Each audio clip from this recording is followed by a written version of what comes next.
The startup bill are as follows. Ayes 30 votes, noes 0, abstention 0. So the ayes have it. A bill for an act of parliament to provide a framework to encourage growth and sustainable technological development, new entrepreneurship employment, create a more favorable environment for innovation, attract Kenyan talents and capital, and for connected purposes. The result on the division of the Mung Beans bill are as follows. Ayes 30 votes, no 0, abstention 0. So the ayes have it. A bill for an act of parliament to provide for the development, regulation, and promotion of the mung beans sector and for connected purposes. Sergeant at Arms, kindly proceed to withdraw the bars and open the doors.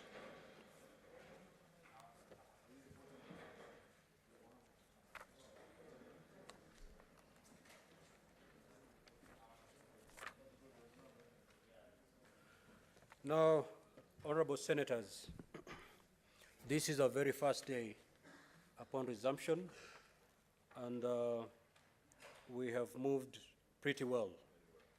I hope we can maintain this momentum. We will be able to cover a lot of ground if we maintain this momentum. The only thing I can do as your speaker is just to congratulate you for this job well done today. Thank you. We'll proceed with the statement pursuant to Standing Order 53-1. This order had already been called out. Yes, Senator Mundigi, what is your point of order?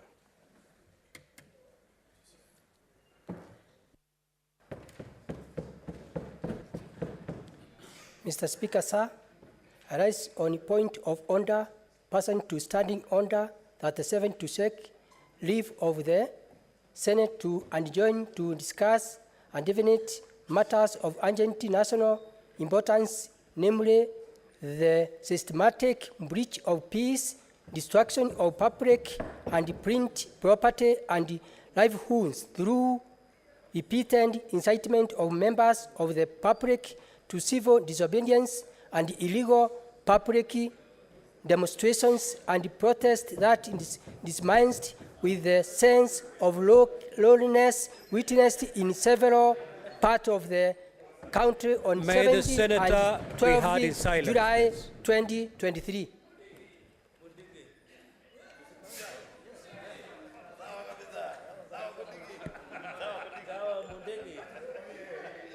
Yes. Yeah. Honorable senators, the motion has made the requisite number required. Therefore, the motion shall be debated at 5 p.m.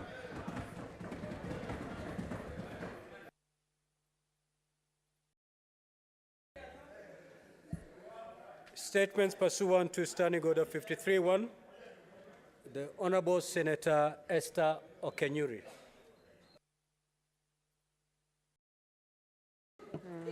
Thank you, Mr. Speaker. Request for a statement. I rise on the neglect and marginalization of the Abagusi community's role in the fight for independence. Mr. Speaker, sir, I rise pursuant to Standing Order 53-1 to seek a statement from the Standing Committee on Labor and Social Welfare regarding the neglect of the role of the Abagusi community in the fight for Kenya's independence. In the statement, the committee should, 1, furnish the Senate with a comprehensive index. Senator Cheptumo, kindly take your seat. Senator Chirange, you're becoming notorious. In the statement, the committee should, 1, furnish the Senate with a comprehensive index encompassing all references to the Abagusi people and their heroes, which explicitly acknowledges and chronicles the significant contributions made by the Abagusi community during the struggle for Kenya's independence. 2, provide an analysis of the National Heroes Council's knowledge pertaining to morality, who was born in the mid-1800s in Gusii land, with particular emphasis on her opposition against the British rule and her instrumental contribution to the pivotal Abagusi rebellion of 1905, and finally, state plans in place, if any, by the National Heroes Council to ensure recognition and immortalization of Morangi and to promote and entrench her name into national literature and in school curricula and place her at par with her contemporaries such as Meketalili Wamenza. Senator Okenyuri Esther MP. Thank you, Mr. Speaker. Senator Mundigi. Your statement, Senator Mundigi.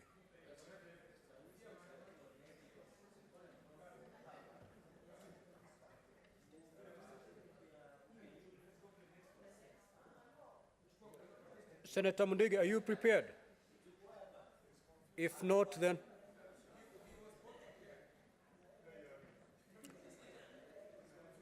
as he gathers himself, let's proceed. Senator Maruma.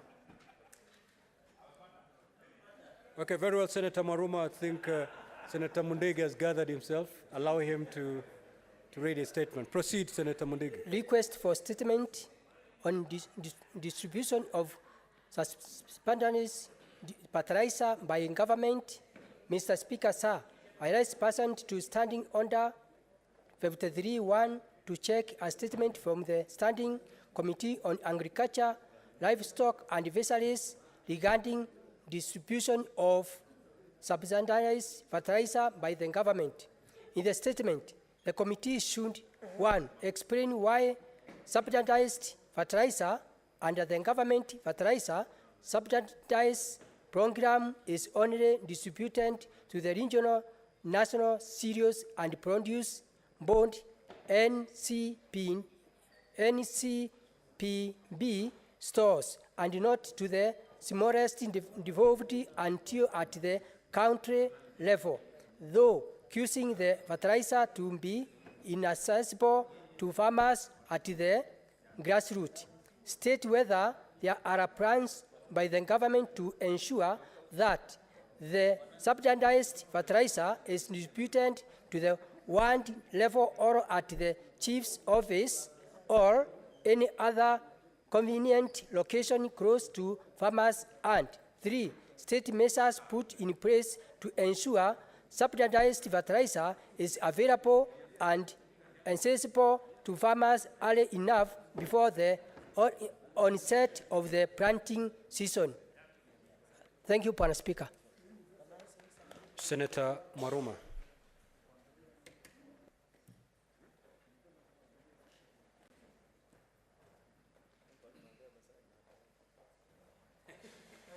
Thank you, Mr. Speaker, for this opportunity to request for this statement on the Kaloleni Majengo Settlement Scheme of Voi Sub-County.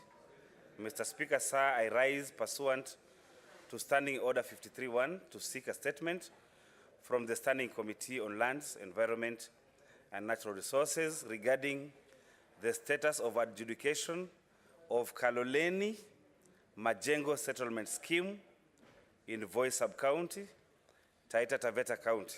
In the statement, the committee should, 1, update the Senate on the status of the land adjudication process, 2, state the reasons for the abandonment of the adjudication process, 3, table a comprehensive list of all the landowners in Kaloleni Majengo Settlement Scheme, and 4, indicate the estimated timeline for the recommencement of title deed issuance to the landowners in Kaloleni Majengo Settlement Scheme. I thank you, Mr. Speaker.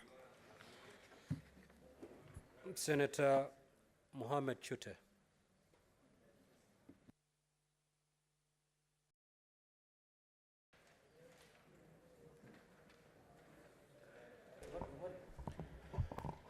Thank you, Honorable Speaker. I'm requesting for a statement on the release of retention money arising out of contracts for construction works in the northern frontier counties. Mr. Speaker, sir, I rise pursuant to Standing Order 53-1 to seek a statement from the Standing Committee on Roads, Transportation and Housing regarding the release of retention money arising out of contracts for construction works in the northern frontier counties.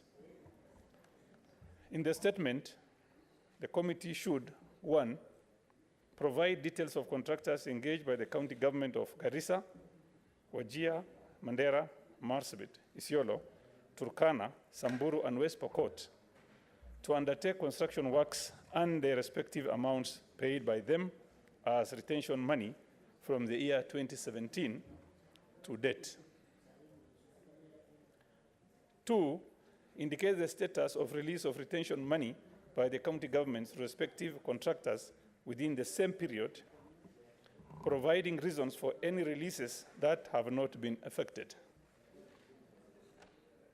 3, state the total amount currently held by the county government as retention money, explaining the reason for discrepancies, if any, between the amounts paid by and released to the contractors. And lastly, Mr. Speaker, sir, state measures put in place to ensure timely release of retention money to the contractors. Thank you very much, Honorable Speaker. As I run through the last statement, I will allow 2 interventions on the statement sought by Senator Thank you. Senator Cherange. Thank you, Mr. Speaker. I want to comment something on the statement by Senator Mundigi. Mr. Speaker, sir, and Senator Chute, I want to thank government on the subsidized program of fertilizer.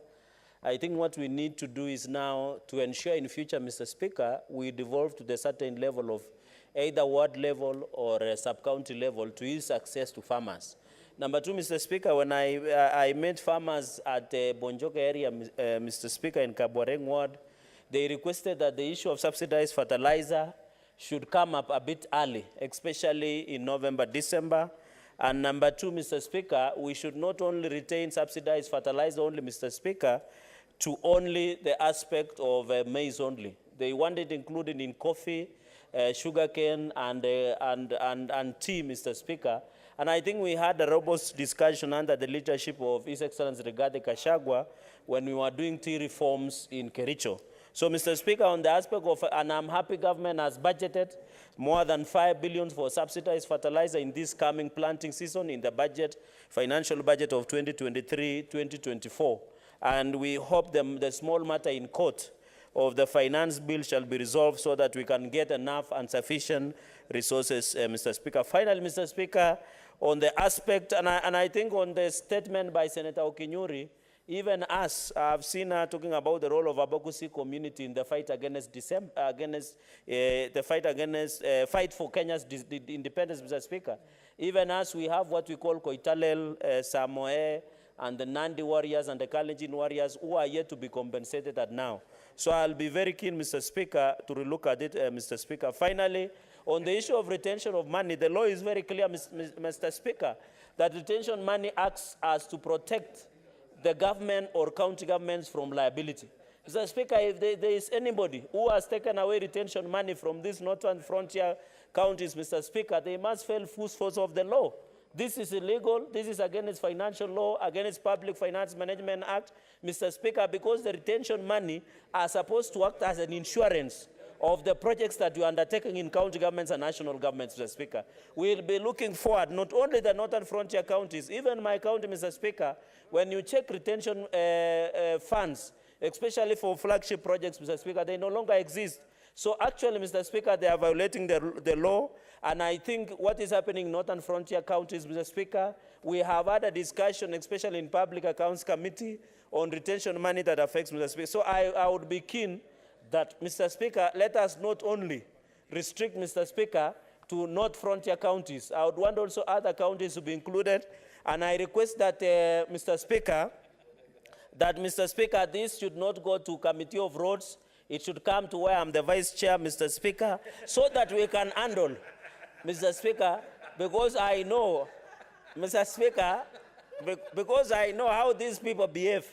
I'm the only Mr. Speaker who has an expertise of clamping them down and ensure that we look at this issue. And I can assure you, Mr. Speaker, as my committee, we will not let the House down. We will not let the leadership down. We will not let Kenyans down. We will handle them where necessary to ensure they account, Mr. Speaker. Senator Karunga, your point of order, I thought has been overtaken. The senator has already taken his seat. Mr. Speaker, Proceed to contribute, to make your intervention. thank you very much, Mr. Speaker. I would want to say that Senator Chute, in his own right, he did what is supposed to be done by bringing that statement on the floor of this House. He's actually a member of the Roads and Transportation Committee, and he believes that this committee will execute the mandate by giving the information back once we get the response, Mr. Speaker. Mr. Speaker, this is not only in the northern side that the retention money has accumulated so much that people are not getting the money they're supposed to get once they do jobs or they do contracts with the county, Mr. Speaker. I think once we look at the statement, we are going to look even to other counties, look to other contracts, Mr. Speaker, to see how much the government, that is the national government, and even the county government, that all those who are given contracts in various contracts, Mr. Speaker, so that they can get their monies back, Mr. Speaker. Mr. Speaker, you realize that, and I'm giving this in comparison with the county governments, Mr. Speaker, people have really complained about the pending bills, Mr. Speaker. And I've always been telling those who ask, the reason why we have pending bills is because counties, Mr. Speaker, when they are doing their budgets, they overshoot their revenue, their own source revenue projections, Mr. Speaker. And when they don't collect that own source revenue, yet they budgeted for it, and they already give contracts for those through that budget, Mr. Speaker, that's why they are pending bills. And that's why sometimes they retain this 10%, the retention fee. That's why, Mr. Speaker, they're unable to pay because probably they use that amount on other projects, Mr. Speaker. So we are going to look into this issue with binoculars and every lens, Mr. Speaker, so that we make sure those that are owed are given their dues. Thank you very much, Mr. Speaker. Senator Kinyu.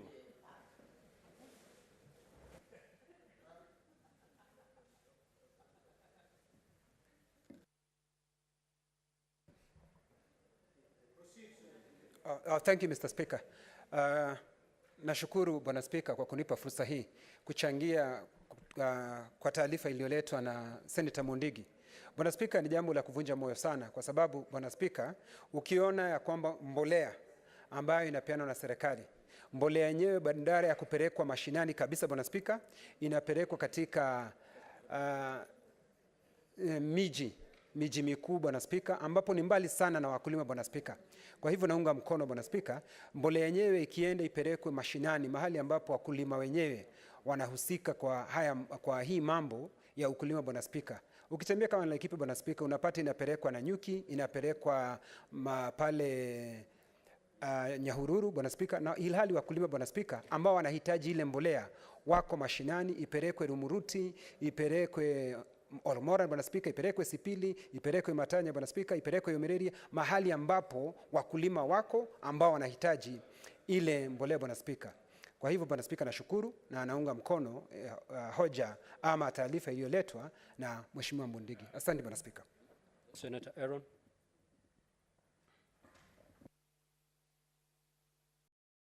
Majority Leader, your name is beaming on my dashboard, certainly signifying that you want to speak. Yes. Proceed. Mr. Speaker, apologies. I didn't know you had given me the floor. Mr. Speaker, I wanted to react to a statement by Senator, two statements actually, Senator Mundigi and then also Senator Said Chute.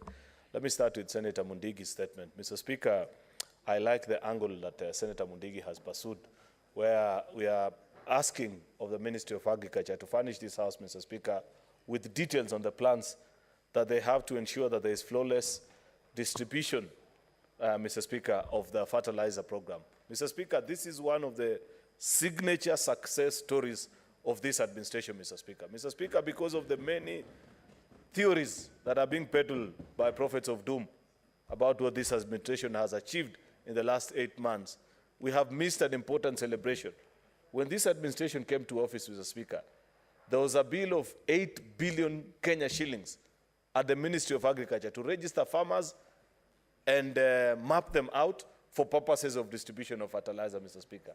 But this being a prudent administration, Mr. Speaker, we sat down and using the administrative officers, DCCs, chiefs, sub-chiefs, who are previously being used by the previous administration, Mr. Speaker, to conduct political activities and dismally, performing dismally while at it, Mr. Speaker, we use them well because your chief, Mr. Speaker, knows what size of land you have and what you're cultivating or tilling on that particular land, Mr. Speaker. Therefore, when it comes to registration of farmers, they are the most best place, Mr. Speaker, to draw out a map of each and every farmer in this country, Mr. Speaker.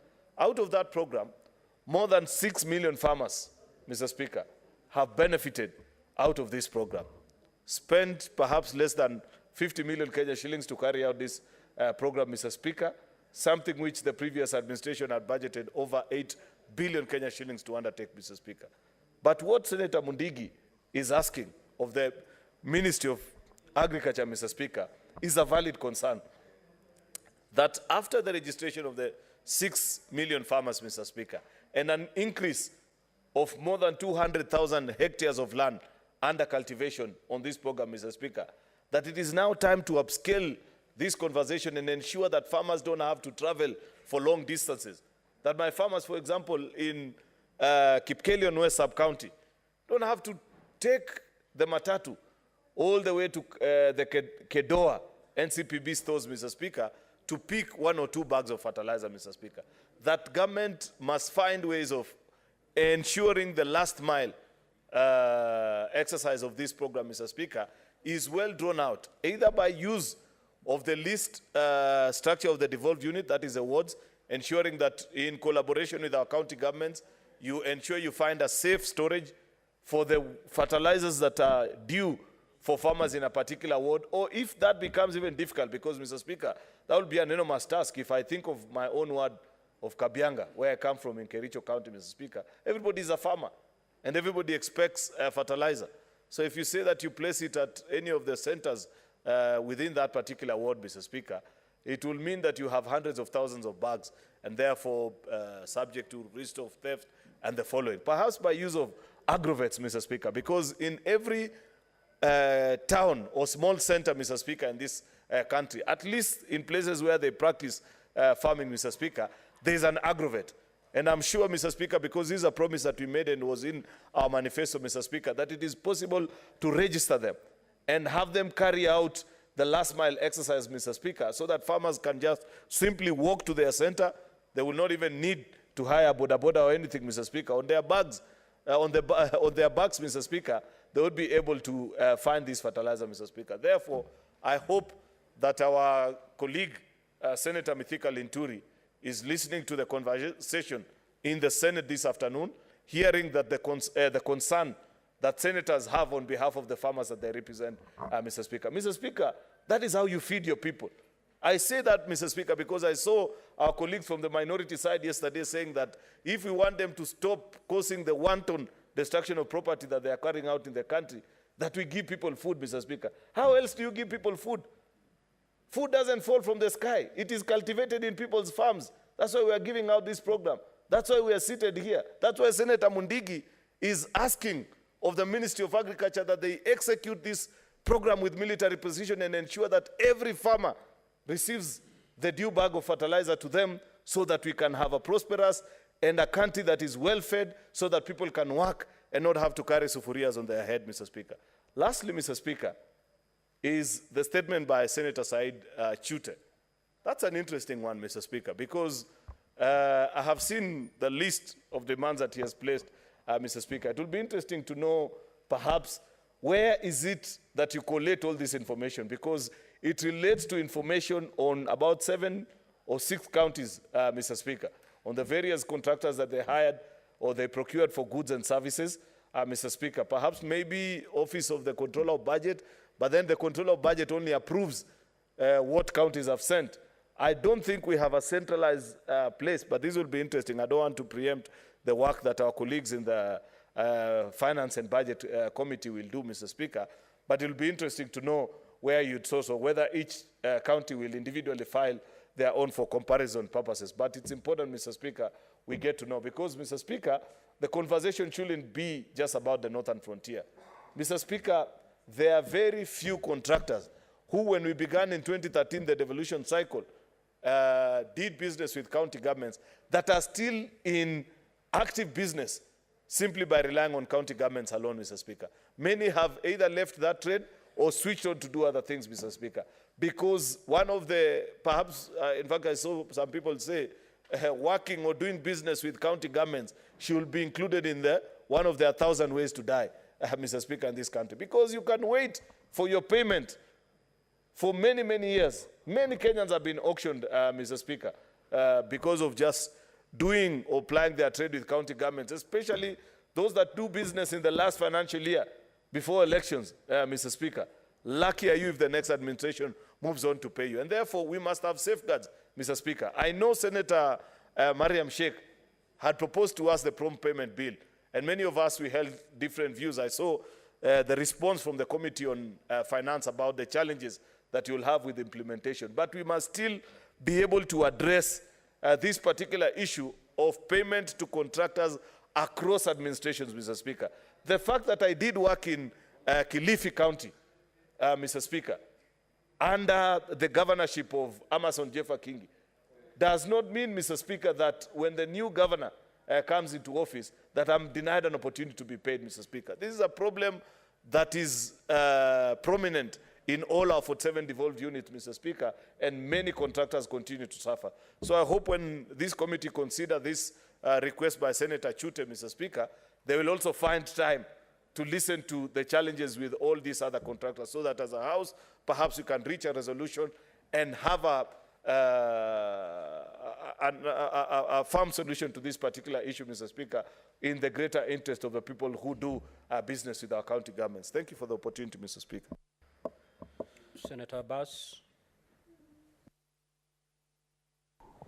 Thank you, Mr. Speaker. I want to support the statement for Honorable Senator Chute of Marsabit. Honorable Speaker, as you are aware, the retention money for all construction works is actually 10% of the initial capital price. However, this money is supposed to be retained for only 1 year at most. The purpose of this money is actually in any incidents of in case the work is not well done, if the work is done, or the work is done incompletely. However, this money is never paid to any of the contractors. It says many years in the books, but it's never given back to most of the contractors are now forfeiting it. At times, contractors they do their job, they do it to complete it. They might not even get a better profit margin, and they depend on this retention money.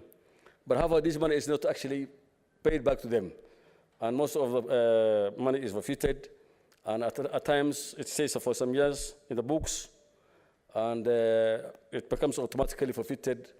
And therefore, I think I want to support Honorable Swite that this money must be paid in time, at least for the 1 year. They're going to be retained. If the work is well done and the work is completed, then it must be paid. With those few remarks, I beg to support. Before we call the next order, I've got the following communication to make. In the Speaker's Gallery this afternoon, we have 56 students accompanied by 2 teachers from South Tetu Girls High School, Nyeri County, who are in the Senate on an education tour. In our usual tradition of receiving and welcoming visitors to Parliament, I extend a warm welcome to them, and on behalf of the Senate and on my own behalf, wish them a fruitful visit. I'm not seeing the Senator for Nyeri County. I will therefore ask Senator Karen Nyamu to say welcoming remarks under 1 minute.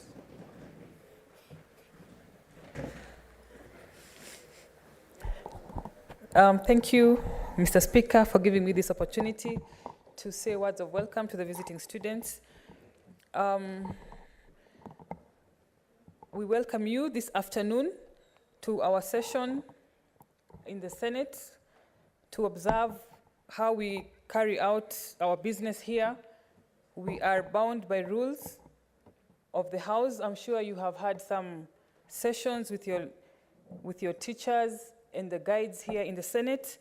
We welcome you to learn as much as possible, to get inspired as much as possible, and to make sure that as the proceedings continue, you are getting the gist of how we operate here so that you can have as much learning experience as possible.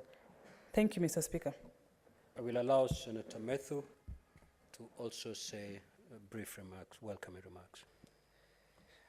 Thank you very much, Mr. Speaker. I'm particularly very excited that you give me an opportunity to welcome the beautiful girls from South Teto Girls School in Nyeri. Even though it's not my home county, on behalf of their Senator Wahoma Matinga, I welcome them to the Senate. I'm particularly excited, Mr. Speaker, that amongst the students who are here is my own sister,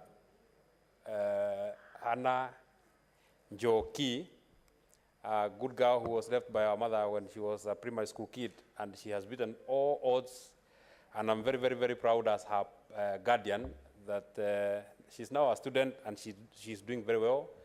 She has made me very proud and indeed our family proud, and she is a proof that you can become and go all the way up.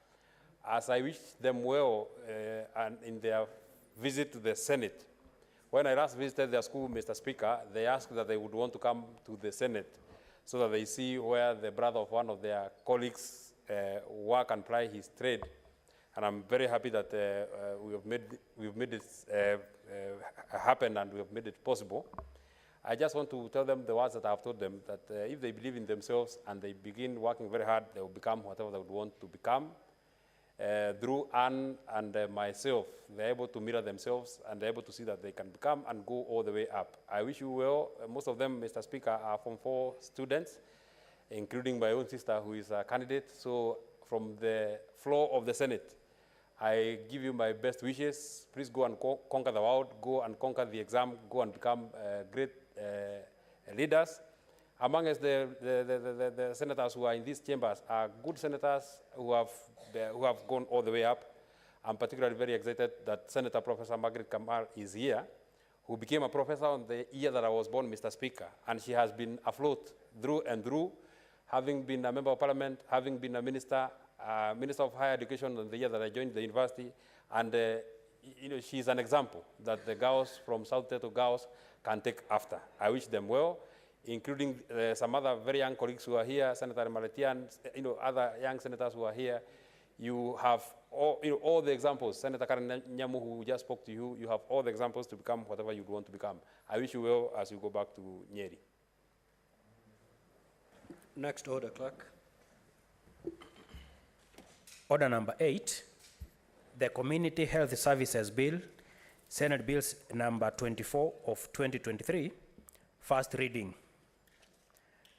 A bill for an act of parliament to provide a framework for the delivery of community health services, to promote access to primary health care services at the community level and reduce health disparities between counties, to provide for the training and capacity building of community health workforce and for connected purposes.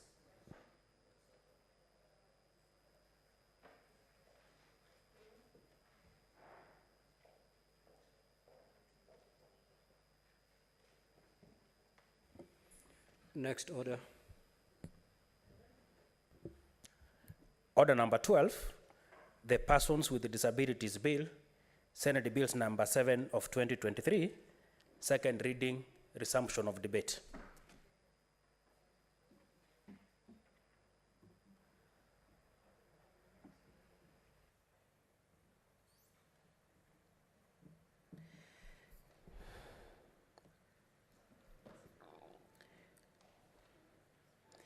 Thank you, Speaker. Senator Asige, you have a balance of 59 minutes.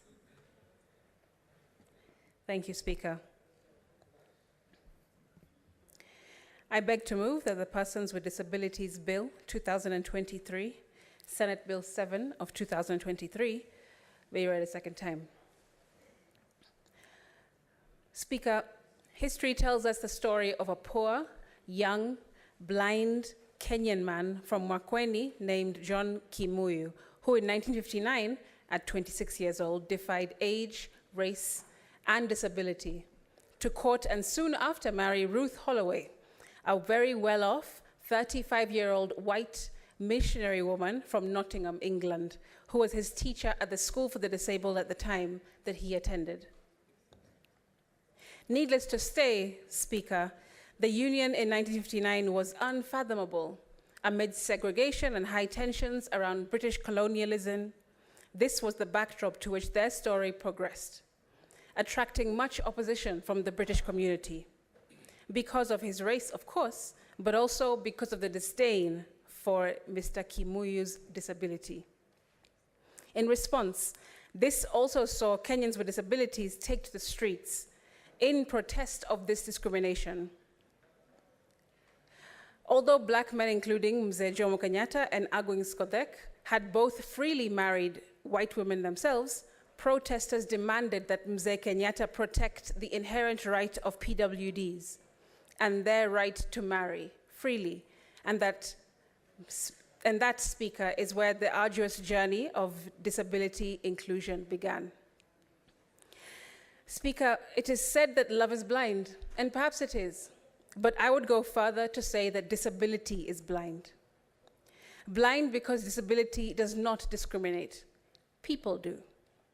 Blind because disability does not discriminate. Systems do. Blind because it has been repeatedly ignored, rendering us invisible. Blind because in 1959, the young, determined, blind man did his part to expose a problem, giving me, today, a young, determined, blind woman, the opportunity to do my part and propose solutions. The principal object of this PWD bill is to repeal the Persons with Disabilities Act of 2003 and have in place a law that is consistent with our Constitution.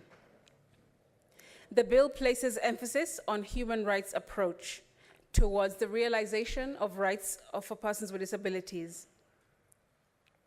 The bill also sets out the obligations of both the national and county governments in line with the Constitution of 2010 to ensure that the county obligations are delineated towards the fourth schedule of the Constitution.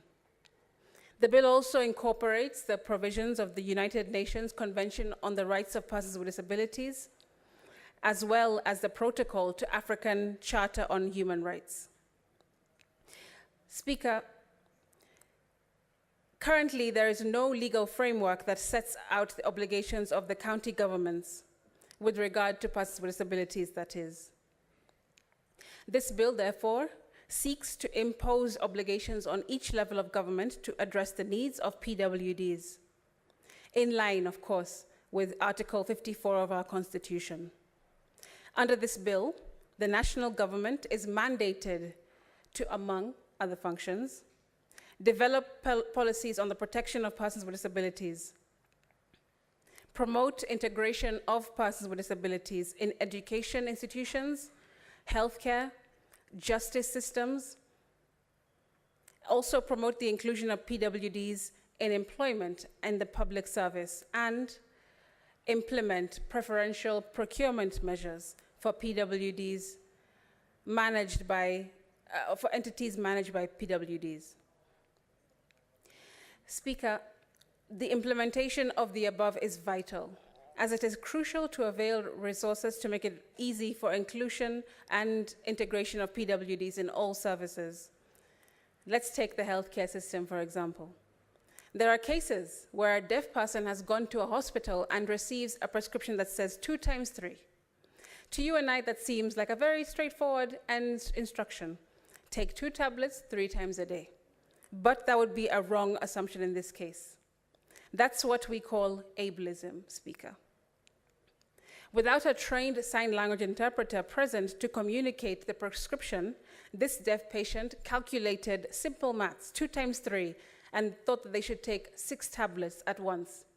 These mistakes can have serious consequences that we cannot ignore. This is just one example of many layered challenges that persons with diverse disabilities face across different sectors on a daily basis. On the other hand, Speaker, county governments are mandated to, among other functions, implement the national policy and strategy on persons with disabilities, which I understand is being drafted by the National Council of Persons with Disabilities as we speak. Allocate adequate resources to programs targeting PWDs, and develop mechanisms for identification and registration of persons with disabilities residing in each county. Speaker, the 2019 census estimated the population of PWDs at around 900,000. This was a sharp reduction in the number of PWDs compared to 10 years prior in 2009 census, recording over 1.3 million PWDs approximately. That left a discrepancy of around 400,000 PWDs. You can see how, Madam Speaker, since census discrepancy can suppress PWD inclusion. An equitable budget allocation as well towards inclusive development. It should be noted that these numbers are not actually broken down into counties. It's a huge gap that needs legislative intervention because, as I like to say, if you don't count it, it doesn't count. However, this bill will bridge this gap. Madam Speaker, I would like to highlight the utmost significance of interagency relations, recognizing that the National Council for Persons with Disabilities, NCPWD, cannot operate effectively in isolation. The officials of NCPWD have brought to this House the difficulties they encounter in fulfilling their responsibilities due to inadequate staffing. In order to address this concern, it's essential for the county governments and admin officers to play a role in identifying PWDs and facilitating their registration across the counties. By working in collaboration, we can alleviate this burden and ensure that support is given to PWDs. The bill seeks to review the membership of National Council for Persons with Disabilities to ensure that the council is more efficient and representative. Madam Speaker, the bill also requires county governments to only approve plans for the construction of roads and buildings that take into account accessibility and universal design provisions. Now, Madam Speaker, the ever-prevalent notion that accessibility is just providing a ramp or a lift is very small-minded. Speaker, without education on universal design, we run the risk of forever believing that being accommodative to PWDs means only building ramps and lifts because, hey, that's all we need to be compliant with. That is wrong. Allow me to take us all into a quick universal design class, Madam Speaker. The built environment should be meticulously designed, constructed, and maintained to facilitate orientation and ensure safety. In my world of inclusive transport and mobility, Speaker, orientation specifically means the ability to navigate, identify potential hazards, and determine when one has reached the destination. For example, when designing pathways, it's crucial to ensure that an adequate width, free from obstacles with a continuous, firm, durable, slip-resistant surface is provided for. Appropriate measures such as universally designed drop curbs, tactile paving, and handrails should also be incorporated to avoid accidents and injuries. to allow for the passage of 2 wheelchair users, a minimum unobstructed width of 1.8 meters is recommended, so that in a fire breakout, sufficient space is provided to prevent casualties. In the case of ramps, they should have a surface width of at least 1.2 meters. Further, both the foot and the head of the sloped path, stepped path, or ramp should have an end landing. It's also important to include guardrails alongside ramps to ensure safety of wheelchair users and pedestrians who require extra support, preventing injuries that may occur during falling.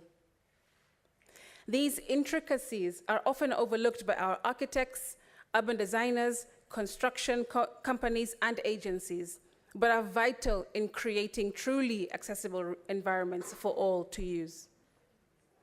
Speaker, I experienced a concerning issue in the City Hall building, an institution entrusted with safety of all of us in Kenya, including PWDs.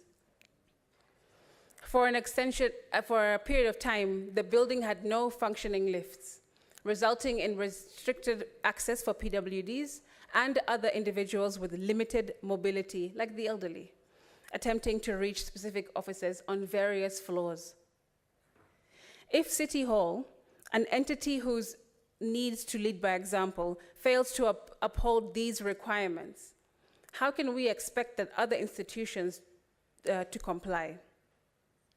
Speaker, persons with disabilities want and need to access City Hall, courthouses, police stations, huduma centers, education institutions, sporting venues, houses of worship, malls and supermarkets, cinemas and museums, cafes and restaurants, and even bars and nightclubs.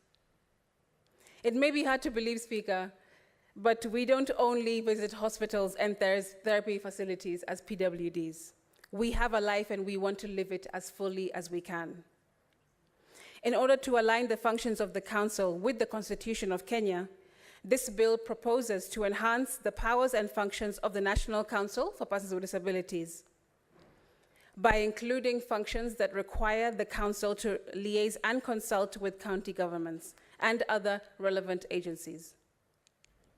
The bill seeks to ensure that county governments are consulted by the ministry responsible for sports as well, when developing designs to make sports facilities accessible to persons with disabilities. We call these adaptive sports facilities, Speaker. Further, in keeping with the current technological developments of the world, the National Council is required to undertake research and recommendations of new tech, including assistive devices, mobility aids, and rehabilitation therapies. Inaccessibility in the built environment affects every part of our experience. The correlation may not be obvious, Speaker, but allow me to explain. As PWDs, inaccessible primary schools mean that we often receive far less adequate early childhood interaction. Inaccessible high schools means that we miss out on the integral adolescent education that we need. And inaccessible university campuses mean that we miss out on the qualifications that we need to be employable. If we manage to withstand all of these barriers, still we battle as adults with inaccessible workplaces, public transport systems and stations, as well as inaccessible essential services, including health and wellness, financial, recreational, cultural, and governmental services. This bill also proposes to deal with the realization of rights and incentives for persons with disabilities.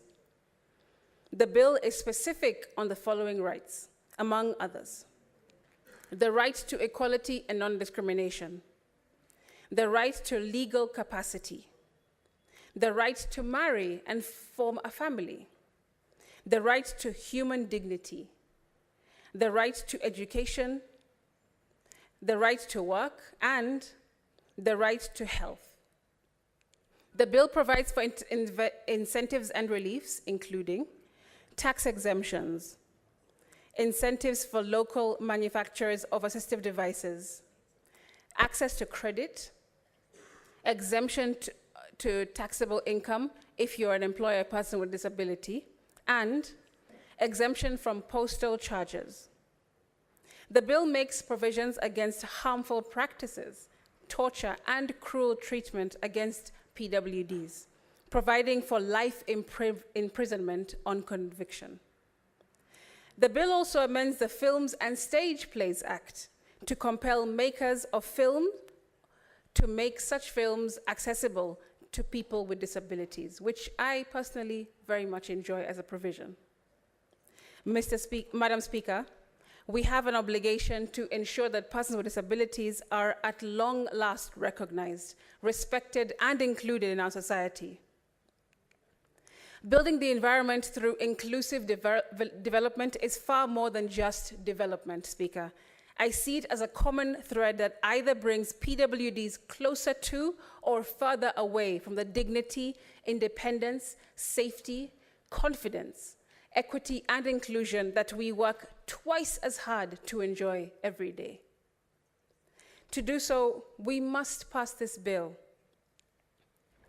It is in this context that this bill proposes to impose obligations on each level of government to address socioeconomic needs of PWDs in all areas. Speaker, to conclude, by repealing the PWD Act of 2003 and introducing these comprehensive provisions, we can break free from the shackles of neglect and forge a path of progress. This bill demands our collective action and unwavering determination to transform the status quo. It calls for the national and county governments to assume their responsibilities, ensuring that PWDs are treated with dignity and respect and provided with equal access to education, employment, transportation, and other essential services that all other Kenyans enjoy.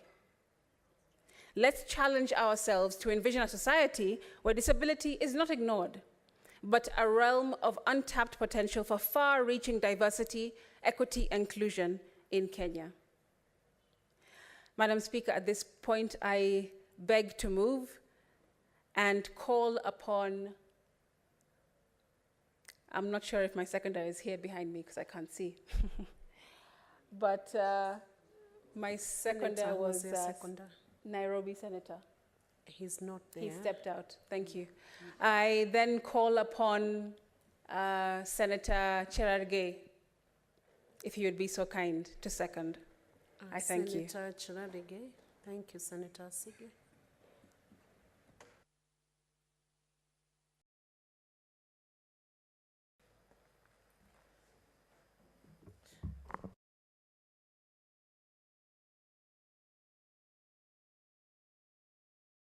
Thank Senator Crystal Asike for this wonderful bill. I think it goes a long way to celebrate her commitment. I think Kenyans generally, and especially people who are living differently ably, or PWDs, should be proud, Madam Speaker, of what Senator Crystal Asike is doing to push for their welfare. I think she has pushed for a number of bills, Madam Speaker, which is quite a number. And I request also to diversify, because most of our bills, Madam Speaker, has been biased, let me use that word, towards PWDs. But I think it is rightfully there, because in any case, this section of the population also need the necessary attention that Senator Crystal Asike is doing. And I'm happy the commitment she has in the role of Article 96 as a senator is bearing fruits. The commitment she has is the commitment that she normally has,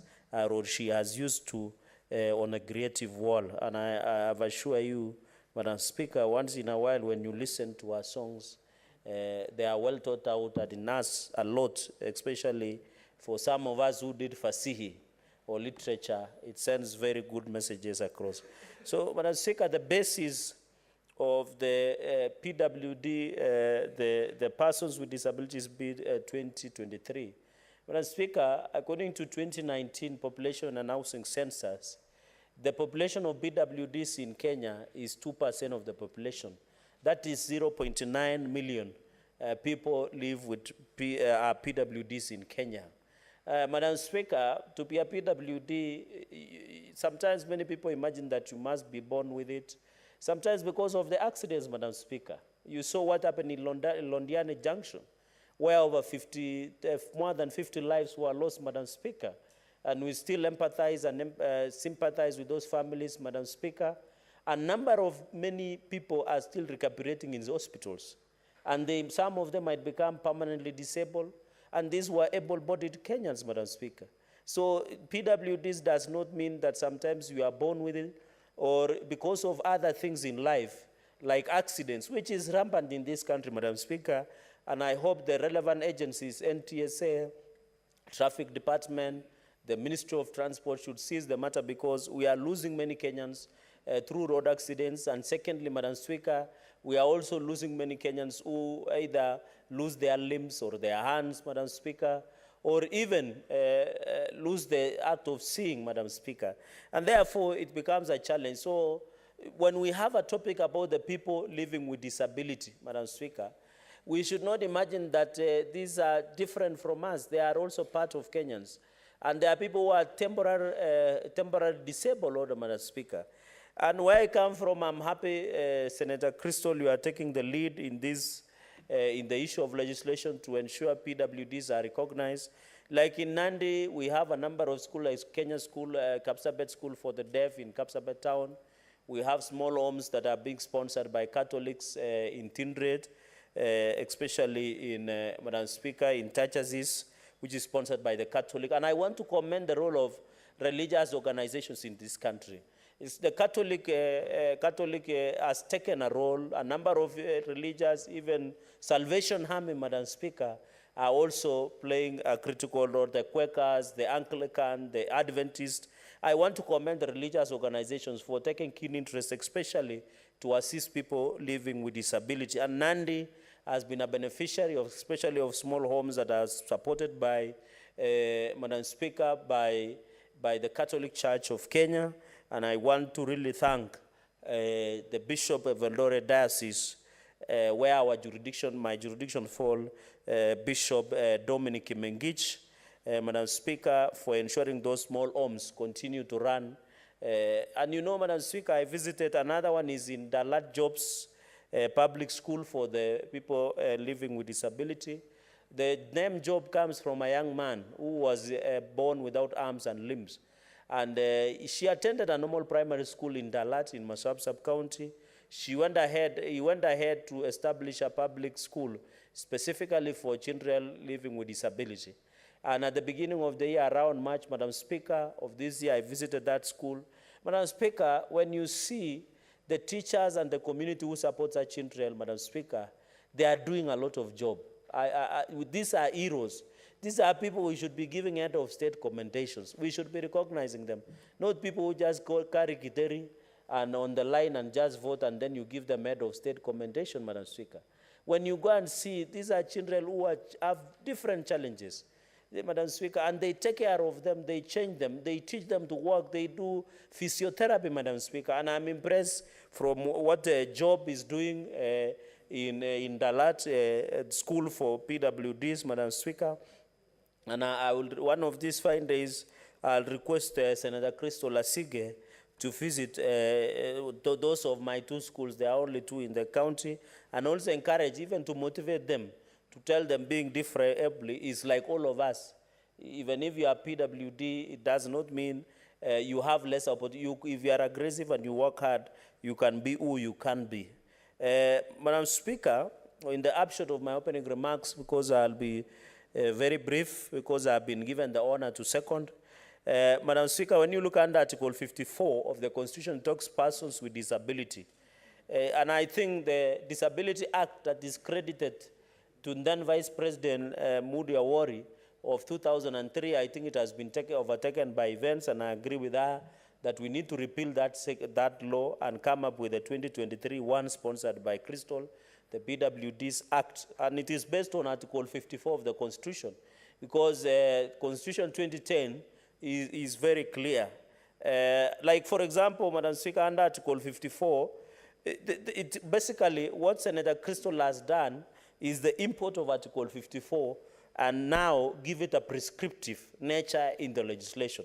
For example, to be treated with dignity and respect, to be addressed and referred in a manner that is not demeaning. I think that is important, Madam Speaker. No one likes to be demeaned, anyone in this, and they must their dignity, Madam Speaker. When you no longer have a dignity, you are no longer a person, Madam Speaker. And they must be respected, like Part B, to access educational institutions and facilities for PWDs are integrated into society to extent of compatible with the interests of the person. Madam Speaker, and I want to call upon parents, because research has shown that some parents, when they get children with PWDs, they hide them, Madam Speaker, they don't take them to school, they see as a curse, especially in our African sector, Madam Speaker. You don't choose, somebody was saying you don't choose the parents you are born to. And Madam Speaker, you also don't choose the children you get. So I want to ask parents across the country that let us be proud of our children, whether they are children living with disability or the normal children. And it does not make sense you hide that child because he's partially blind or is blind or cannot walk or has the challenges of walking or coordination and is a PWD, a PWD, Madam Speaker. We need to see them, like our friends that are seated on your gallery, the students and pupils that are seated there. We need, if you have a child, let them be integrated as part of the society so that they don't feel less of being human being, Madam Speaker. And I'm happy that, Madam Speaker, in the last session, we had Senator Maura, who was head of a PWD in terms of albinism. We have now a number of colleagues, and the champion of PWD, Senator Crystal Lasige. So we need that reintegration. I think somebody was telling me in terms of the speech of the child, coordination of movement, to be part of the engagement. Part C, Madam Speaker, to reasonably access all places, public transport and information. Madam Speaker, I still request that, especially counties, whenever they are giving out scholarship, bursary, let them prioritize PWDs, vulnerable children, the orphans, so that they can get the best they can, Madam Speaker. I've told you, most parents, Madam Speaker, normally are not proud, especially some parents, I'm not saying all, are not proud when they have a child who is slow to speak, who has a PWD challenge, Madam Speaker. And access public transport in Kenya, I think it is still a challenge. Senator Crystal will agree with me, accessing a public transport in Nairobi, you must be, in Nairobi, Madam Speaker, you don't need to go for a gym if you are using public transport. Because the way those makangas or the matris, Madam Speaker, wanakudondosha, you don't need to, or they drop you, Madam Speaker. You are being dropped at the speed of 180 kilometers per hour. So you don't need even to attend a gym. So we still have a challenge, Madam Speaker, because even I've seen people, and I'm also guilty as charged, in an occasion where, Madam Speaker, even parking, designated parking areas, designated dropping areas for the people living with disability. You'll find somebody who is not a PWD parking on an area that is meant for people living with disability. And that is why public transport, Madam Speaker, is still a challenge. I don't know what the government will do, so that even buses, the way they are designed, they drop on and pick off, Madam Speaker. I don't know in this country, Madam, we are always in a hurry. If we are not overlapping, this country, Madam Speaker, we are good at bad manners.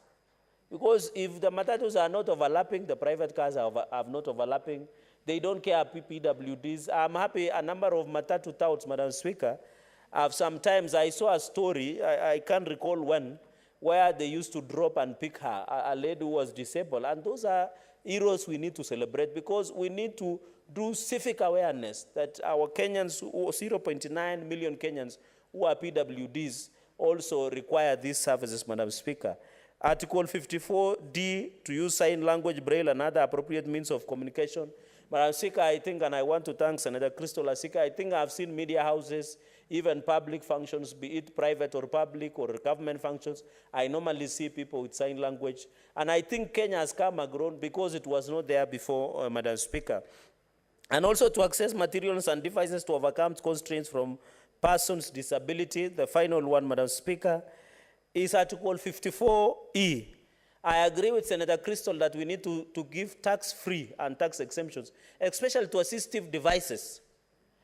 Madam Speaker, I used to be part of a group called, we were trying to get cochlear implants for the young children, Madam Speaker, and it is very costly. We are being told it costs up to 4 million to get those cochlear implants, especially for the children that have such challenges, Madam Speaker. I agree with that all assistive devices should be zero rated, should be given tax exemption, Madam Speaker. If we are giving tax exemptions to corporations to start business, I see, which is good, I see corporations come into the country and say, give us tax reliefs, give us tax exemptions so that we can set up business in this country. Let us be humane. Let us give also tax exemptions and reliefs to assistive devices, Madam Speaker, because they are very costly, especially for the people living with it. And this is a small part of our population. It's only the greatest thing that the government can do is to exempt, Madam Speaker, especially on assistive devices, be it listening, walking, because even I remember when I had a political accident in the last session, Madam Speaker, buying that is it called Mkongojo or assisting walking crane, very expensive. I doubt even, and that is why when you go to the village, Madam Speaker, you get somebody working with the miti, this one, Adonna Ribagora, because, Madam Speaker, it is expensive to get the crane, Madam Speaker. We need to zero rate, especially also issues of physiotherapy, machines, so that when our children, especially children who are slow to walk, and maybe to be used in physiotherapy, especially in schools that are run under BWDs, Madam Speaker. I think this is what the Constitution are provided for. I want to appeal to the government. Let us give PWDs and, Madam Speaker, access to cards. I've seen counties. In fact, Madam Speaker, when you come to Nandi, you always get shocked.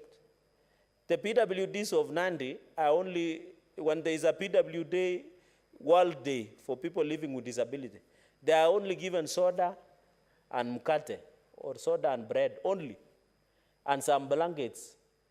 That's how these people eat money meant for PWDs. Because you are demeaning them. You are saying the PWDs are what, only soda and bread and a blanket? Instead of even providing for the wheelchairs, for assistive devices, for designing offices and government offices and public transport with ramps and access, Madam Speaker. You know, Nandi is a very interesting county. It's a county of funny miracles, where you only give a PWD bread and soda, and you said you have assisted them. And that is how money are lost in counties. Madam Speaker, counties must be held accountable. Let them provide assistive devices. Let them provide necessary support, Madam Speaker. Because, and Madam Speaker, at least for me, from where I come in Nandi County, Madam Speaker, at least me, I'm the only one who cannot be taken to court to the DCI by a governor. Most of the young men in Nandi, when they criticize governor on social media or in funerals or in public functions, you are taken to DCI. I've seen two young men, a young lady and a woman, I think by the name called Vero, Madam Speaker, was taken to the DCI for only questioning non-availability of drugs in the Kapsabet County Referral Hospital. Madam Speaker, I think governors are becoming some demigods, and especially the governor for Nandi, because they are using the power they are given to abuse and frustrate the young people for questioning, Madam Speaker, the social audit. And that is why I'm questioning also, why are the PWDs of Nandi given only bread and soda? Yet they are a unique population that they should be given assistive devices, wheelchairs, among others, Madam Speaker. Finally, because I can see I still have 5 minutes, Madam Speaker, the state shall ensure the progressive implementation of the principle that at least 5% of the members of the public in elective, I don't know what we are doing in that part of elective, we are still doing badly. We need to tell Kenyans that you can be a PWD, but I can see the member of parliament for Westlands, Tim Wanyonyi. Madam Speaker, I think he's serving the third term in parliament. Senator Otsoso, is it right? I think he's serving the third term. Tim Wanyonyi, Madam Speaker, member of parliament Westlands. I want to thank the people of Westlands because they have shown the country that you can elect a PWD to represent you. And Tim Wanyonyi has represented the great people of Westlands just like any other able people, Madam Speaker. I know of a number of legislators, Madam Speaker. We are doing badly. The Constitution says 5%. So do 5% of 67 senators. How many should senators be PWD? Madam Speaker, at least we have one we are proud of, Senator Crystal Lasige. And also the appointive. I don't know, Senator Asike, you should bring a statement on the status of appointive. Be it, and I don't want you to be biased against only national government. I want you to request the compliance of this Article 54.2 in terms of national executive. The Parliament, Madam Speaker, is failing. We are the lawmakers. I don't think the PWDs we have in Kenya, in Parliament, who work for us, Madam Speaker. If you look for it, ni kama kutafuta sindano kwa mahindi, kwa nyasi. Even here in Parliament, we are guilty as charged. Can we meet the 5% of our workforce under Parliamentary Service Commission? Unfortunately, Madam Speaker, you sit in the Speaker's panel and you can pass our message. The Commissioner, Senator Kinyo, was here. I would have asked, even the PSC might bring us, if they are compliant with 5% of the people living. The national executive, the county governments, the parastatals, Senator Asige, take the bull by its own and demand, and it be tabled in the Senate, Madam Speaker, so that we can be aware whether we are meeting 5%, Madam Speaker. And I know you as a senior legal practitioner in this republic and a former Secretary General of the ruling party. You can also assist us because you are a lawyer. I expect lawyers, Madam Speaker, even to give pro bono. As even, I don't know where we can include in the law, Senator Crystal, to also request that we get pro bono legal services for PWDs. Madam Speaker, can you believe where I come from, Nandils? Many workers who pluck tea get injured by war, Madam Speaker. Their hands are cut off and they are only paid peanuts. When they are working in those tea estates in Nandi and across other tea estates, Madam Speaker, they don't imagine that they will be disabled. But because of how they, and I know you have handled such matters, especially in Employment and Labor Relations Court, and I'm happy in KICC that there is a symposium on employment. Senator Crystal, we have another small, another dangerous, silent people that is forcing people to be, especially our tea estates, because of pangas. People are losing their limbs, their fingers, their eyes, because, Madam Speaker, as they do that job, it is very unfortunate. So, Madam Speaker, I want to appeal that let us widen. This thing is not only unique, Madam Speaker, to only people who are born with, but we get along, Madam Speaker. And there is a crisis. I went to court, in the labor court. You get people who are working in tea farms. In many other farms, Madam Speaker, they have lost their limbs, their fingers, their hands, Madam Speaker. Even another killer that is causing disabilities is the border. We need to also, I am happy that the President a few months ago launched training for borders. And I'm happy a number of even my chairman of border circle in Nandi attended. Madam Speaker, when you go to casualty in Moichiting and referral, in Kapsabet, in all our facilities, even near KNH, there must be an accident caused because somebody is injured through motorbike. I'm not saying the borders are bad for the country. They are not, but we need to teach them so that they cannot continue to injure and cause grievous bodily harm and create, Madam Speaker. Madam Speaker, I want to conclude with, since I don't know, I'm the seconder, but my time has been limited. Madam Speaker, I just want to go to obligation of counties, section 5. Senator Chiralige, I'll give you only half a minute to conclude so that you second that. Point of order, Senator Wakoli. Can you freeze that half a minute? Frozen. Thank you, Speaker. I want to standing order number 105. My good learned friend alleges of people being taken to DCI by His Excellency's governor.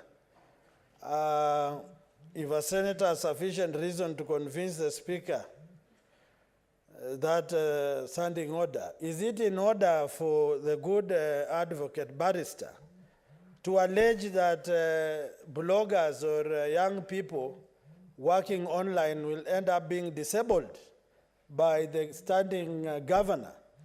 Is it in order to say that border are bad people? Are you talking about border riders or the motorbike itself? Thank you, Speaker.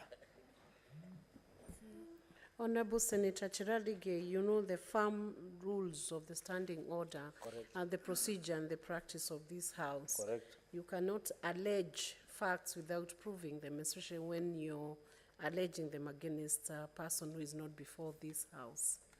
So you either substantiate or withdraw that. Madam Speaker, I don't know because he has mixed me. There was an aspect of border riders, and then DCI. I didn't get him, but what I can put in perspective. He was specific on the DCI. No, and what the I young was saying, men. I was using an example because it is a debate that young people, and you know, Madam Speaker, we can criticize the governor because it's a position. Even the presidents, even the executive, even parliament. That's why we criticize parliament as is, even the judiciary. Honourable We are not Senator, singling out an individual. Honourable Senator, we know for a fact the governor of Nandi is one person. Correct. So withdraw that statement. No, I unless will you not have withdraw. I will substantiate. bring to substantiate if you give me time. You will substantiate? Yes, if you give me time. Okay, bring that Yeah. evidence tomorrow by 2:30. Correct. Madam Speaker, finally, on the obligations of the county government, in a half a minute, I think I'm happy access to free primary education, inclusion of persons with disability in the county public service board. I think the affirmative aspect of procurement. Because if you want these people, Madam Speaker, to work, empower them. And the only to empower them is giving them the finances. Madam Speaker, with those very, very many remarks, I want to thank Senator Crystal Lasige for this wonderful bill. I know the PWDs in this republic will be proud of the Senate for being part of midwifing this one of the wonderful bills and in fulfillment of Article 54 of the Constitution of Kenya 2010. Madam Speaker, with those very, very many remarks, allow me that I beg to second this bill. Thank you, Senator Cherarige.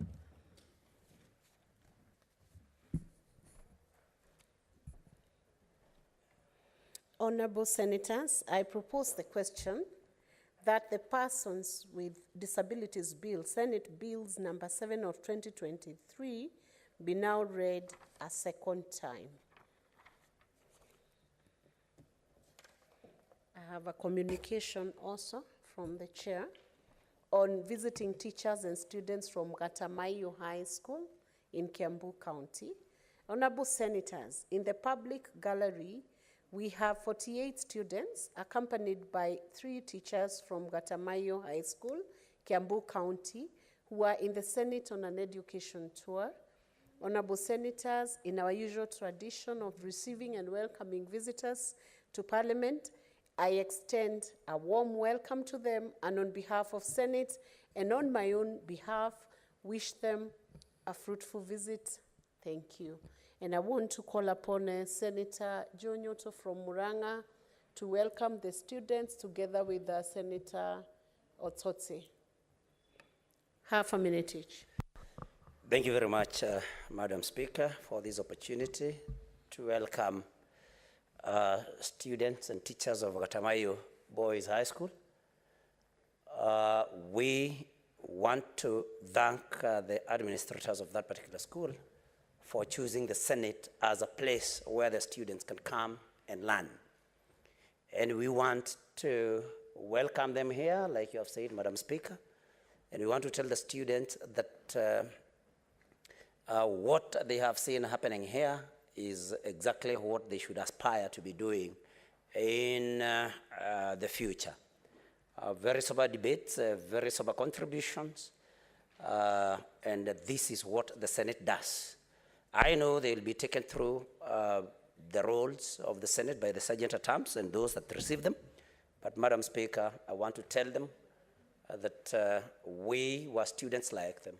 And we are here because first, we believed in God and we carry the belief in God in our hearts.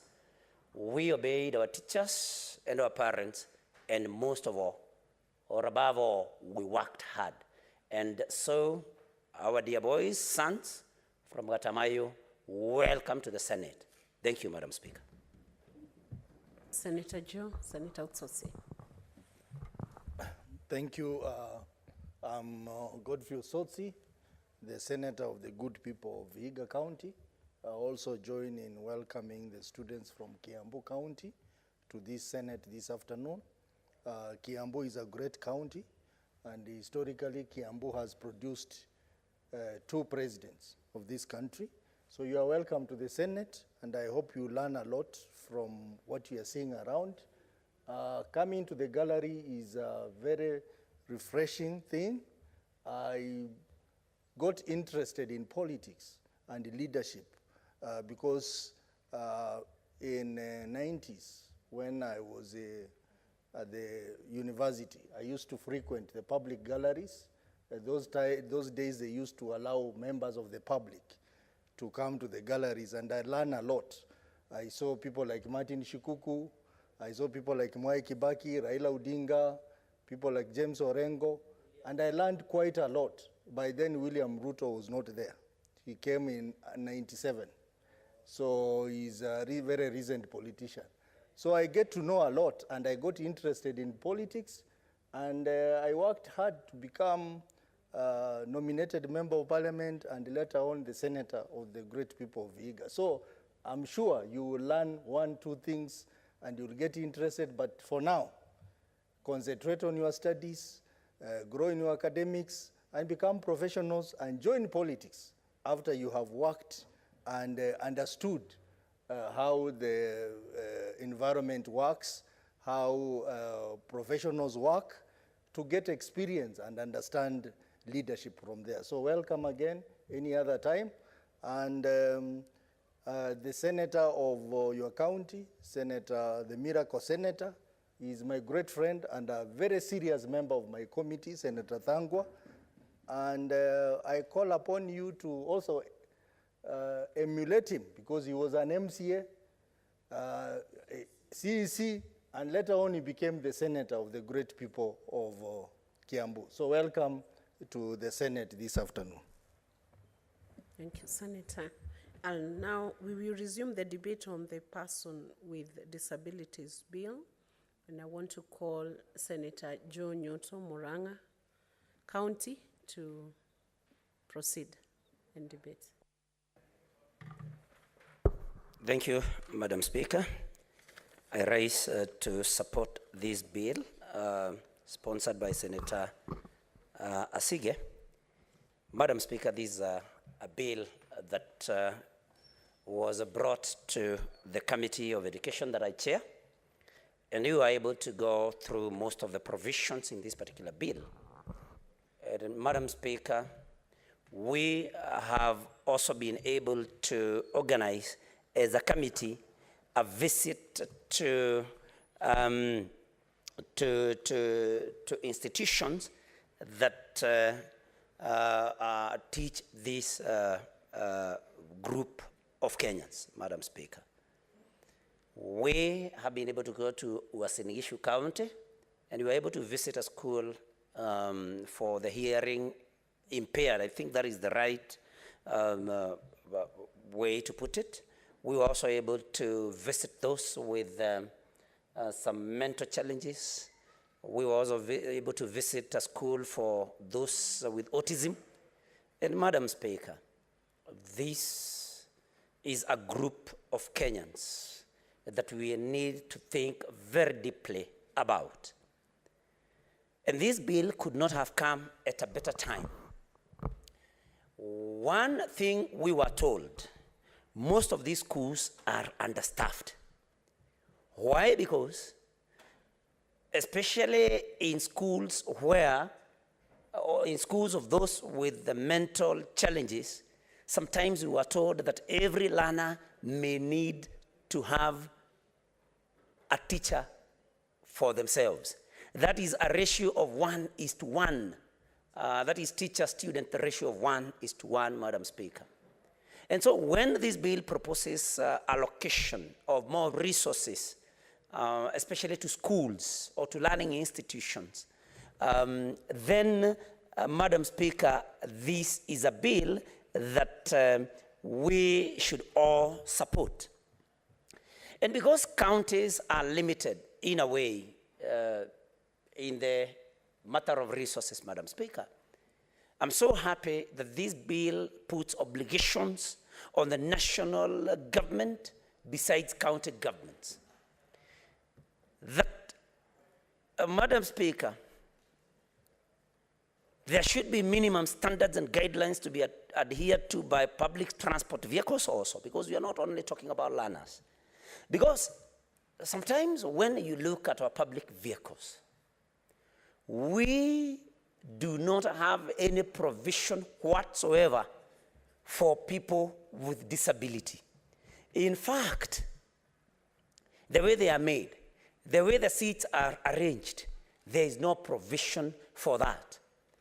And Madam Speaker, these are people, especially if you talk about somebody who is on a wheelchair, this is a person that needs to be accompanied by somebody else and by their wheelchairs, which take a lot of space. So, Madam Speaker, as a country, we must ask ourselves, what is the place of those living with disabilities in our society? Are we doing enough? Have we made enough provisions? Because, Madam Speaker, you will see some passenger vehicle operators even charging double fare for those that live with disability, because of course sometimes they may occupy more than one seat. Honorable Senator. Yes.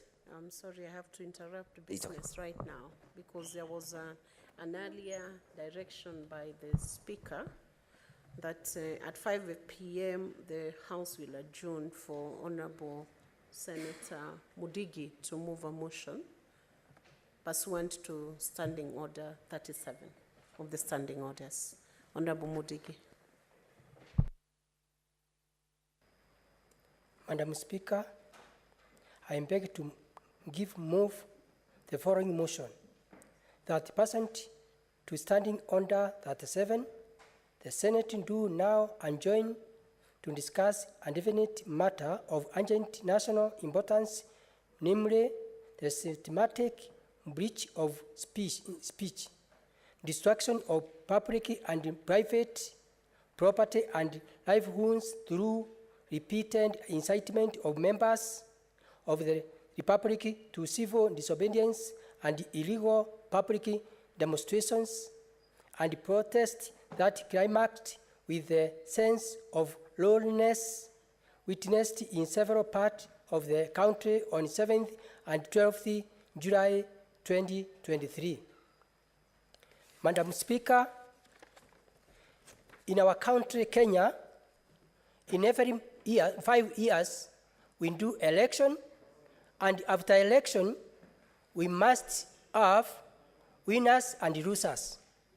In G, around 30 years, we are doing election, but after election, after information of the winners, the losers always bring division and chaos and fighting. Around the election of 2012 and 2013, there was president who was called President Kibaki, and Raila Amolo Odinga was number 2. After election, it bring a lot of chaos, and after election, we communicated because of peace. They find unity, and before unity was a lot of problem. 2017 was an election of Mr. Uhuru Kenyatta and Amolo Raila. After election, they bring a lot of confusion and chaos after Supreme Court. They communicated after a big war of division, they come together. Around 2022 was an election of our President Samuel William Ruto. Ruto, he was pronounced the winner. Second loser was Raila Amolo. But after that, now it is about some years with a lot of confusion. After losing, Honorable Raila, he stated to the court of law. Finally, he was announced the winner, the loser. But after that, we are experiencing a lot of division of two parties. In Kenya, every time we have a lot of confusion, a lot of breaking of many houses, fighting, even burning cars of the people, and a lot of confusion. I can say about on 7th and 12th of this month was a lot of confusion. Many people were injured, others in the hospital. Many businesses were closed. After that, they extended even to break a big road, expressway, which the contractor of that road want to be paying about 700 million. But after that, there is another rumors about tomorrow, a big maandamano. My question is about this. Is it possible for our government, ASMIO, another ASMIO and our government of Kenya Kwanza, whether they can find a dialogue to sit together to see the way forward? Second, humble request to request whether Senate can constitute a team of commissioners, senators, to find the way forward, and also to see about that maandamano. In Kenya Kwanza, ASMIO, were number which were mentioned about Raila, about Kioni, about Martha Karua, about Uhuru Kenyatta, former president, and if they receive, they will see in the mistake they are done, can taken to the court of law or other place. Finally, I propose Senator Siregei to second my motion. Madam Speaker, sir. Senator Chiradige.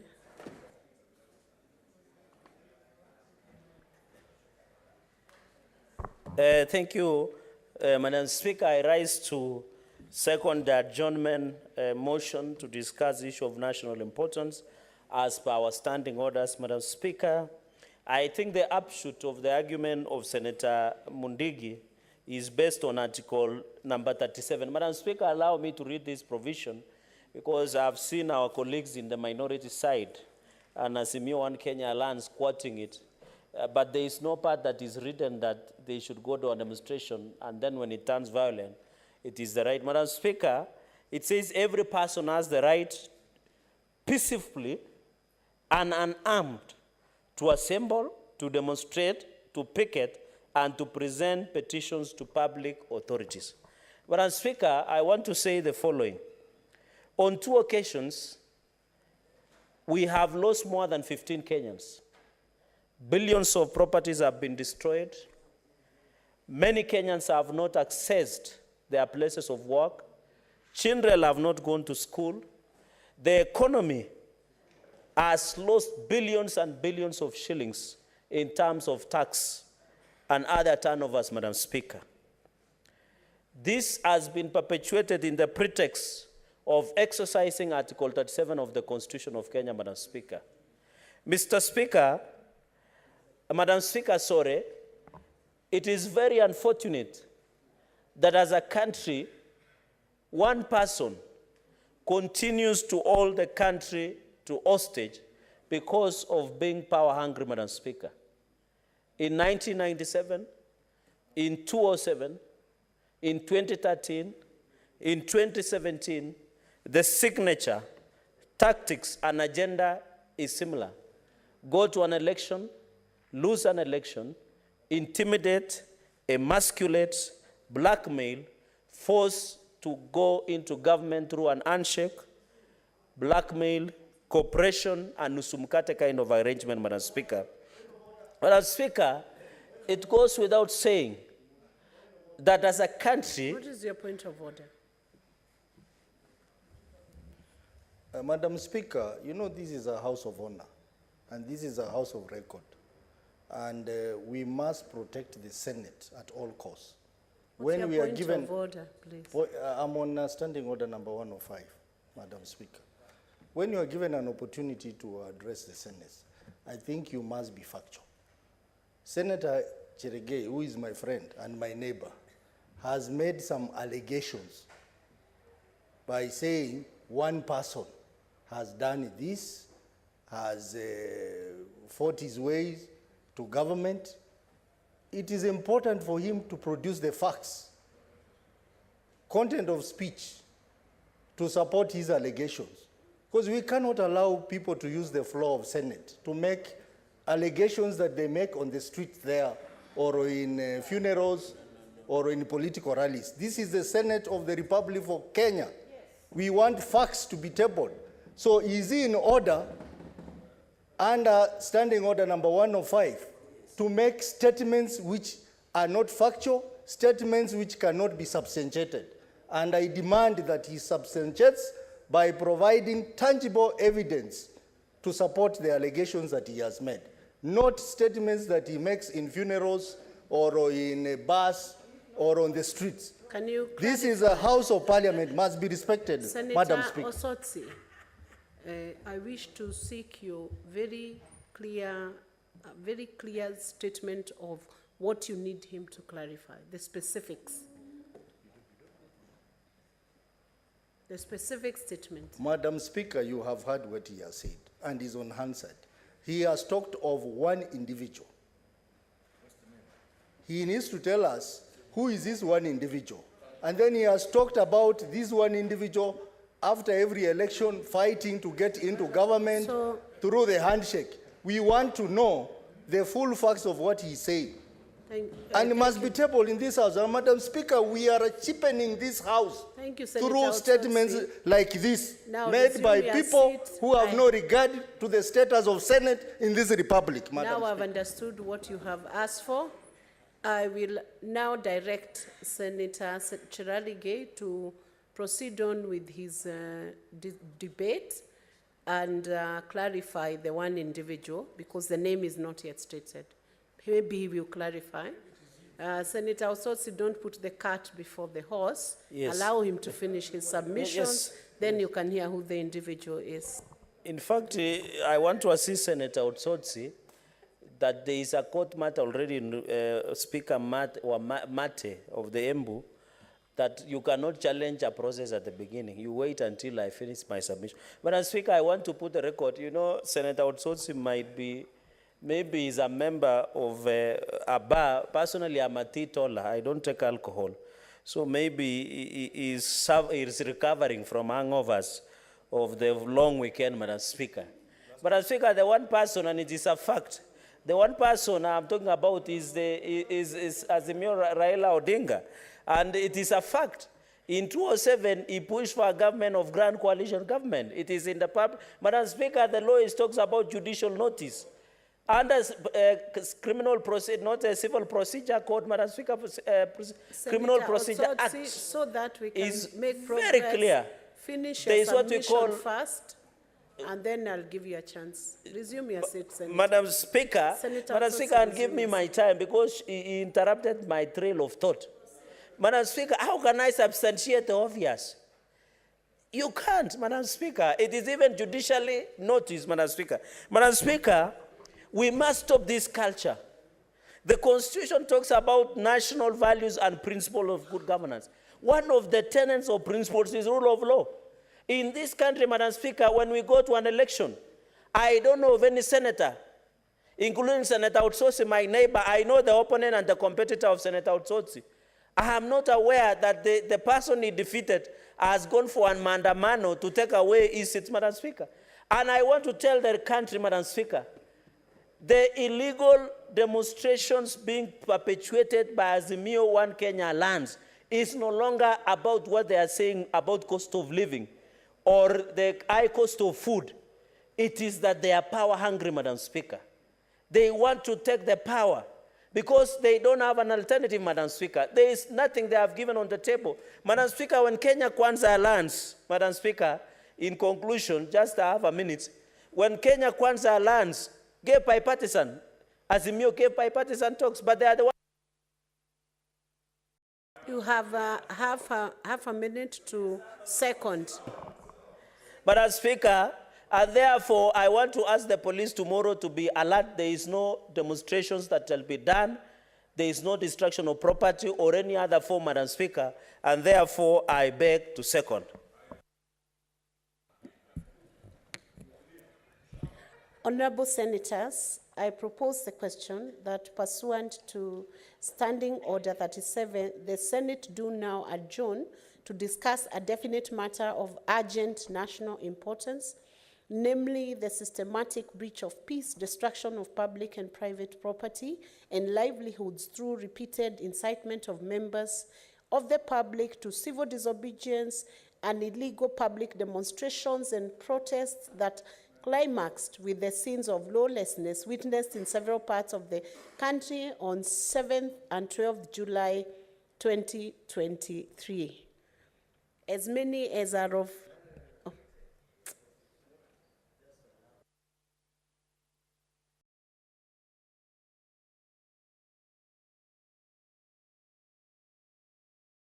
we will now allow for debate on this.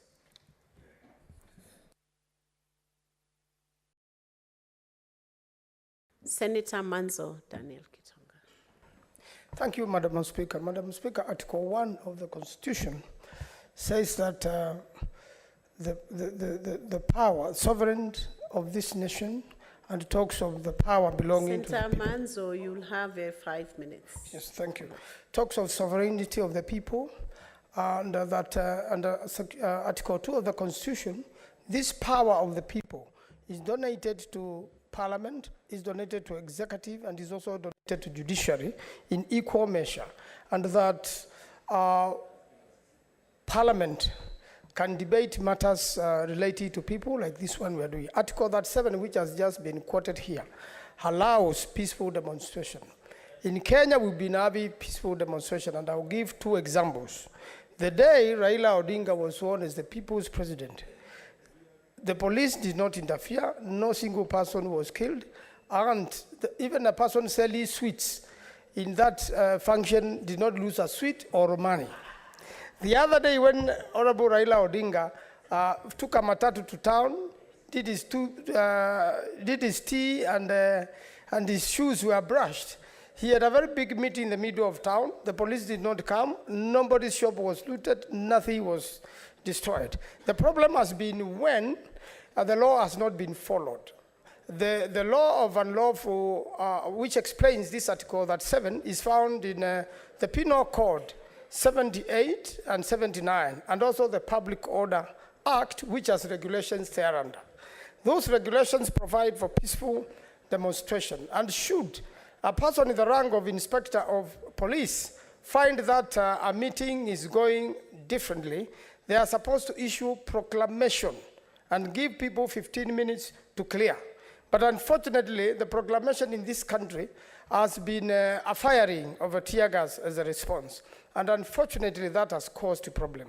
So I want to really honestly state that if people's demonstrations are respected, and that's why the UN has supported this particular thing and issued a statement under human rights that you cannot disrupt peaceful demonstrations. And if the police never bothers, even tomorrow if they keep away, not a single person will be armed, not a single thing will be looted. But unfortunately, we've heard statements from politicians. To quote the leader of majority in the National Assembly, and also my very good friend, Honorable Moses Kuria, who was in Parliament with me for 2 terms. They have issued tweets, they have issued statements. And unfortunately, these statements amount to preparation of committee of genocide in this country. Already, what is happening in Sondo is politically instigated. It is not a border problem. It is not a border problem that has been described as a border problem by the Honorable Kidiki. It is not a border problem. It is a political problem, and we should solve it as such. I know the senator. What's your point of order, Senator Chiradige? Madam Speaker, I rise under Standing Order number 105 on the authenticity of facts. Can the good senator withdraw or provide evidence that the altercation that was seen in the border town of Sondu between Kericho and Kisumu counties, Madam Speaker, it comes from Makauni very far. Some of us who are neighbors know that it was about the border issue and the issue of leaflets from some of the political leaders from Nyanza region, Madam Speaker. Can he provide evidence or withdraw? No. Just I will reply. Madam Speaker, and I can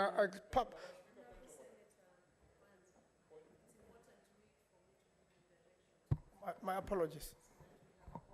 So that we have order in the House, can you respond to the Point of order, that has Thank you. The Honorable Kidiki issued statement, and I've been talking to the senator, the leader of majority in this house, who has explained to me the whole situation. My interpretation of the law, which is very clear, those are tribal clashes, and it is and the leaders are doing everything in the two counties to mediate. The two senators are mediating, and they are making sure nothing goes wrong and no other Kenyan is injured, and I think I congratulate them for that, but that again is preparation for committal of genocide. Tomorrow, vigilantes have been arranged to come and confront demonstrators. Honorable Senator Manzo, you know that is a very serious national matter, which is live. You would need to substantiate. Can you bring evidence to that effect?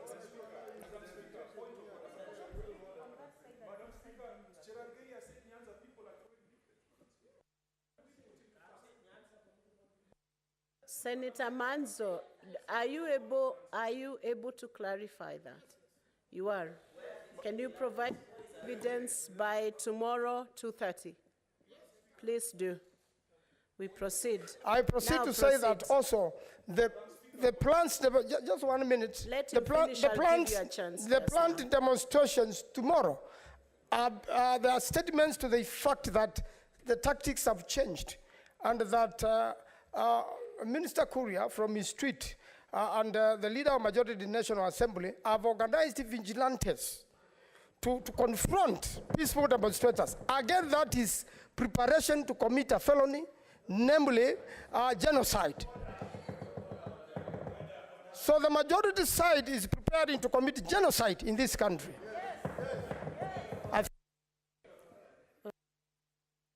Point of order from Senator Kajwang and then Senator Dangwa, Karungo Dangwa. Madam Speaker, we are dealing with very sensitive national issues. And Madam Speaker, it cannot be allowed that it goes on the record of this House, the assertions by Senator Cherargei, that the clashes in Sondu are instigated by Nyanza leaders who are circulating leaflets. Can he, under the standing orders, substantiate or otherwise apologize and withdraw? And Madam Speaker, as you have directed, and it is unprecedented for the chair to demand for evidence from a member when a member is debating, because the chair is a referee. Madam Speaker, you must also use the same yardstick and the same rule you have used to declare that Senator Cherargei must bring evidence to that assertion if he fails to withdraw and apologize. Because, Madam Speaker, I come from Homa Bay that borders Sondu. I come from Homa Bay that borders Nandi. No leader from Luoland or Nyanza has ever sat down, has ever conspired to get arrows, to get spears, and to do oaths. Oaths are not done in the Luo community, Madam Speaker. Oaths are done in the neighboring community. My community does not use bows and arrows, Madam Speaker. What is your So point Senator of order? Cherargei must be compelled to withdraw and apologize, or else he must substantiate whatever is assertion that Nyanza leaders are killing people in Sondu. And Madam Speaker, those are the kind of utterances that should automatically lead to a member being thrown out of this House, because they are utterances that can inflame a nation that is already at pains. Honorable Senator Kajwang, I have directed that Honorable Manzo to bring evidence to support what he alleged. Equally, so I can give direction, Senator Kajwang. Let's have order in the House.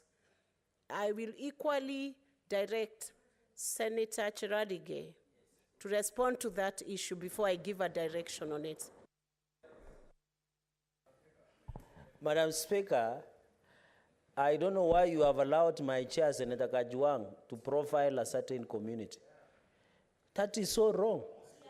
Madam Speaker, I am aware and I have evidence that certain political leaders from the neighboring Kisumu County were issuing leaflets, and I will table the evidence tomorrow from 2:30, Madam Speaker, because we have evidence. We cannot just make statements for the sake of making it, Madam Speaker. And I don't know why Senator Kajwang is getting emotional, and I've said I will table the evidence. We cannot allow, Madam Speaker, that issue of Sondu is a very sensitive issue. And while we appeal peace, we cannot allow certain political leaders to use, because we are aware, Madam Speaker, they wanted to use the issue of Sondu to try and instigate and bring lawlessness, Madam Speaker. And I'm going to table the evidence, Madam Speaker. Honorable senators, let's have order now. Honorable Chiralige, Senator Chiralige, you'll table that evidence equally with Senator Manzo at 2:30. These are matters of serious importance, and we must not issue any statement that is reckless regarding that conflict from either side of the House. Karongo Dangwa. Thank you very much, Madam Speaker. I don't like the direction that we are taking as a House, Madam Speaker. But my point of order was on Senator Maanzo when he is quoting things that he has seen in the media.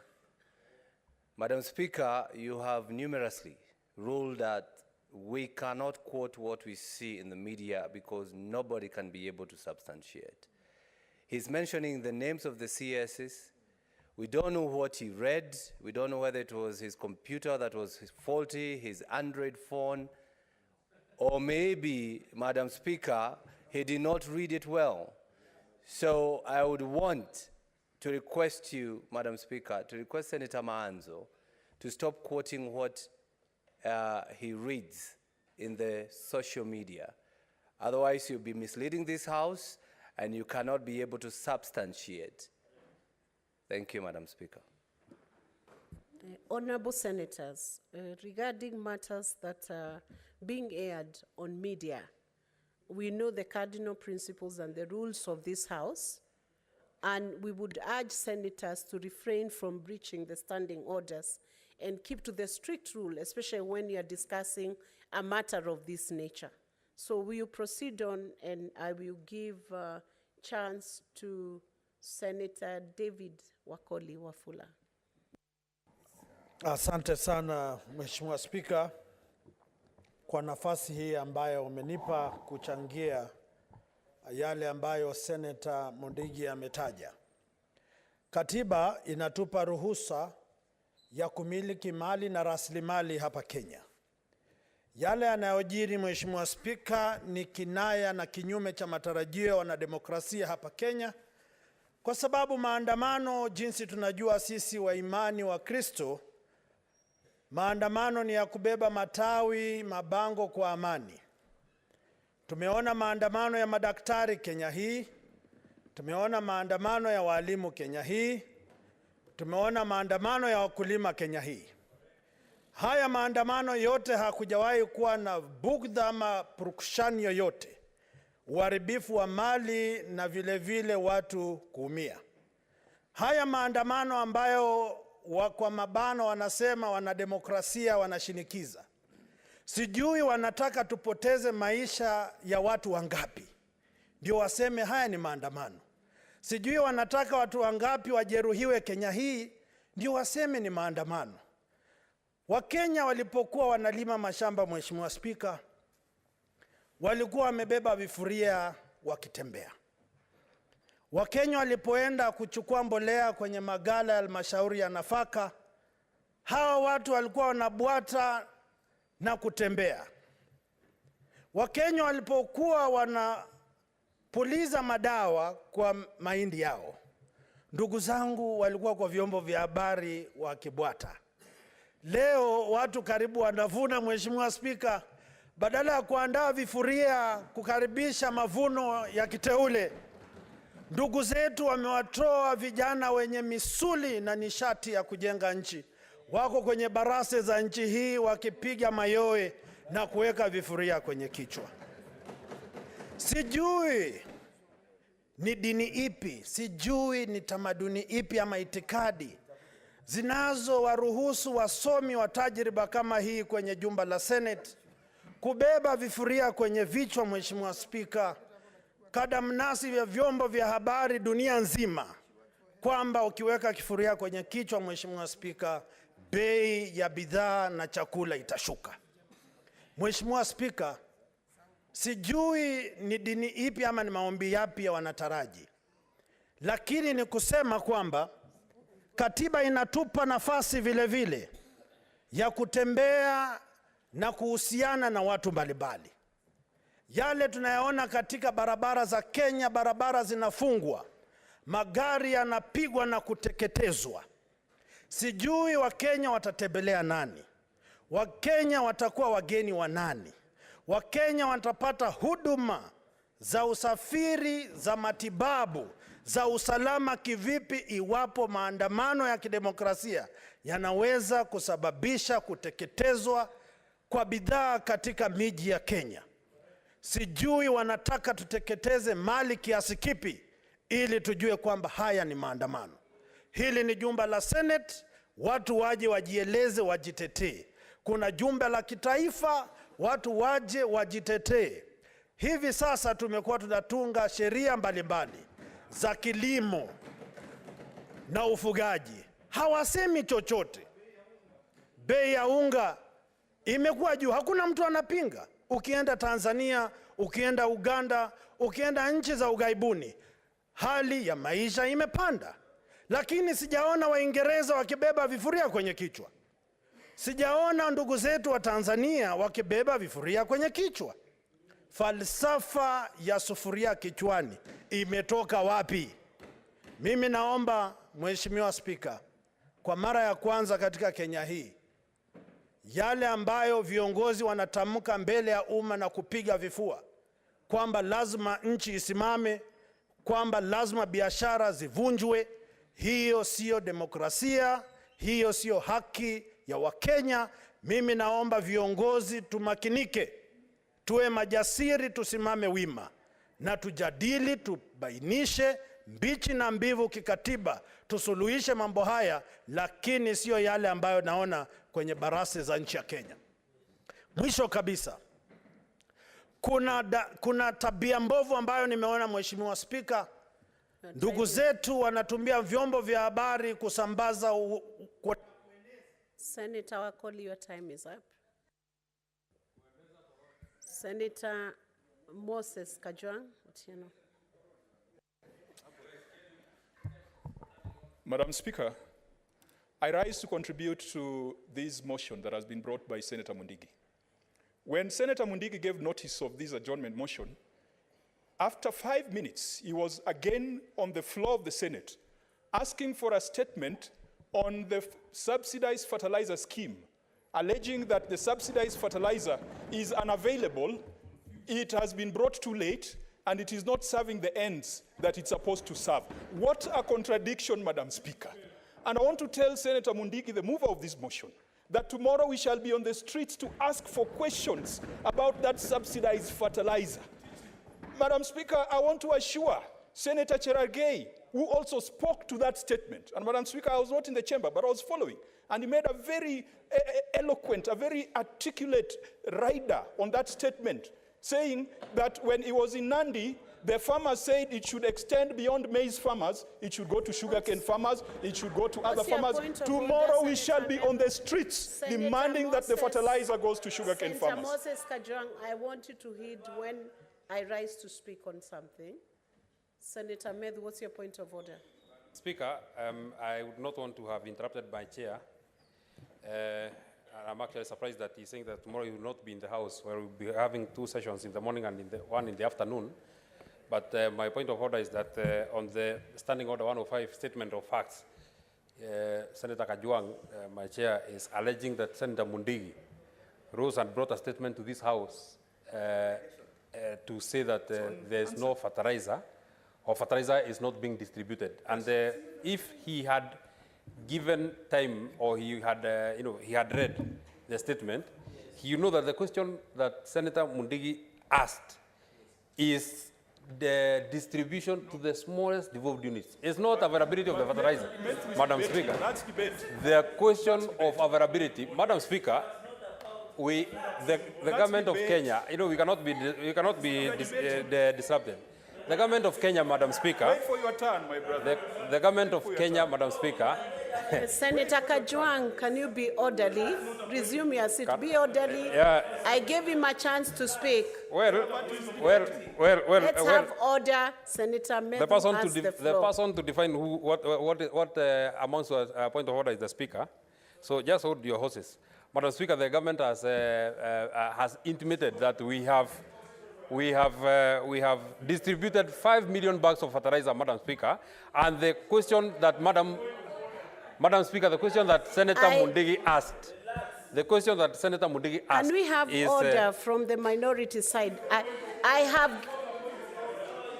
You are not the one guiding the House. Can you have order? Senator Medhu, finish your point of order. No, Let's have order from Senator Kajwang. I feel that Senator You are Kajwang bordering on getting out of order. is out of order for misleading the House, that the statement that was sought by Senator Mundigi was about availability of fertilizer, Madam Speaker. Senator Kajwang, resume your debate. Madam and Speaker. respond to the issues of correctness of what you have stated Madam in your Speaker, debate. Senator As Methu, raised as a Senator point of Methu order. can decide to believe what he wants to believe. But this is the intellectual amnesia that this House has been accused of. And if he wants me to withdraw, I withdraw. And if that's going to make him happy, then allow me to proceed. Madam Speaker, I want to stand with the many men and women who have been felled by police bullets while they are only exercising their rights that are enshrined in the Constitution. Madam Speaker, there are people in this country who wish to rule like Moi did. Unfortunately, they cannot rule like Moi because they don't have the Constitution that Moi had. There are people who think that they can rule like Kibaki. Unfortunately, they do not have the intellectual infrastructure and capacity to rule the way Kibaki did. Madam Speaker, we shall be on the streets tomorrow in pursuit of our economic, political, and social rights that are in the Constitution. And Madam Speaker, those rights are not granted by the Constitution. They are not granted by the state. The state and the Constitution are mere custodians of those rights on behalf of the people of Kenya. And so, when you see people out there with sufurias on their heads, and Madam Speaker, I've also not seen people walking around with wheelbarrows as a transformational economic model. So just allow us to walk with sufurias the way you also bamboozled the nation with wheelbarrows. And today, that wheelbarrow, Madam Speaker, is not moving because instead of greasing the wheelbarrow, they have poured sand on the wheels of that wheelbarrow. They have poured sand by making sure that petroleum is inaccessible, Madam Speaker. Just this week, a parent called me and told me that the school has imposed an additional 10,000 fee on all parents. Why? Because the cost of basic food and commodities has gone up, and school principals have to make sure that their children eat. I know the children that are sitting in the Speaker's gallery today, the parents and the teachers whose children are here in the Senate. Understand me when I say that even schools are unable to make ends meet. Madam Speaker, law and order is a responsibility of the police to maintain. And that is a duty that has been granted to the police by the Constitution of Kenya. What our duty as the opposition and our duty as majority of Kenyans is... Senator Kajwang, let's hear the point of order. Speaker, I rise under standing order number 98 and 105 on statement of fact. Senator Kajwang, who is my chair, is stating that the price of cost of living and food has gone up. Yet, 1 year ago, his party leader, that's Raila Odinga and Uhuru Kenyatta, were in power. And the cost of unga was 230 shillings. Now, Madam Speaker, the price of unga has come down to 170 shillings. Why did they not demonstrate? Madam Speaker, and I can tell them, there is no one. He has said that some people want to rule like Moi or Kibaki. But we don't want to lose like Raila Odinga perpetually, Madam Speaker. We cannot. My point of order is that let the facts, understanding 105, Madam Speaker. But Madam Speaker, you don't need to shout. This is not a marketplace. Can you request us? You don't need to shout. You just need to listen. You don't need. This is not a shouting match, Madam Speaker. The minority side, they always work out. They can work out. We don't care. They can work out. Madam Speaker, my point of order is they can work out. Who are they? They can work out. Madam Speaker, understanding 105. Madam Speaker, understanding 105. Are you listening? The senator of Homa Bay. Order. I'm talking, Senator Chiralige. Senator Chiralige, when the chair is speaking, you must heed. Correct.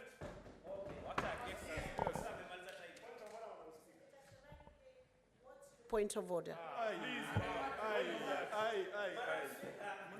Madam Speaker, you need also to be protected because they are shouting, you can't hear. Madam Speaker, understanding 105 on responsible statement of fact. The Senator of Homa Bay, my very good friend, Madam Speaker, has alleged that the cost of living is high now. Yet 8 months, 9 months, when his party leader and Uhuru Kenyatta were in power, the cost of living was even very high. Is it in order, Madam Speaker, when we had the price of unga was 230 shillings, now the price of unga is 170 shillings, Madam Speaker. In fact, resume your seat because that point was already spoken. Resume your seat. Senator Kajwang.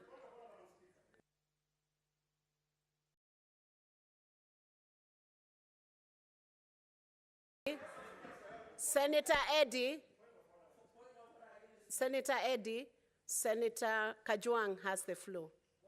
Madam Speaker, allow me to, in response, educate Senator Cherargei on something called fiscal policy. I have given you direction, Senator And there are two critical elements when you're considering fiscal policy. One is the rate of inflation, 2 is interest rates, and 3 is forex rates. Madam Speaker, all these numbers have gone up. And Madam Speaker, I think Senator Cherargei should perhaps educate... Senator Kajwang, do you want to be informed by Senator Eddy? Yes, I'd like to be informed. Resume your seat. Donate your time to Senator Eddy. Madam, it's not a donation, Madam Speaker. It's okay. Let him continue. Proceed. I wish to inform my friend Senator Kajwang that the standing orders of this House, standing order number 101, protects you from responding to Senator Cherargei, who stood on a point of order and explicitly mentioned the name of Honorable Raila Amolo Odinga and mentioned the name of Honorable President Uhuru Muigai Kenyatta. Madam Speaker, is a president. Whether you like it or not, is a president. You will never be. You will never be. Don't shout at me. You will never be a president. You will never be a president. Respect a former president. He's former, but you will never be Cherargei. You will never be a president. Respect him. Madam Speaker, can I be heard silent? I can make noise than Cherargei can make noise in this House. Madam Speaker, I can make noise than Cherargei can make noise in this House. You will not make noise to me, Cherargei. Senator Eddy, you are bordering on being out of order. Senator Cherargei, I give you the first warning. Senator Eddy, I give you the first warning. If you continue being out of order, you will have to exit from this session. That's the direction of the chair. If you continue being out of order, I will put you on the second.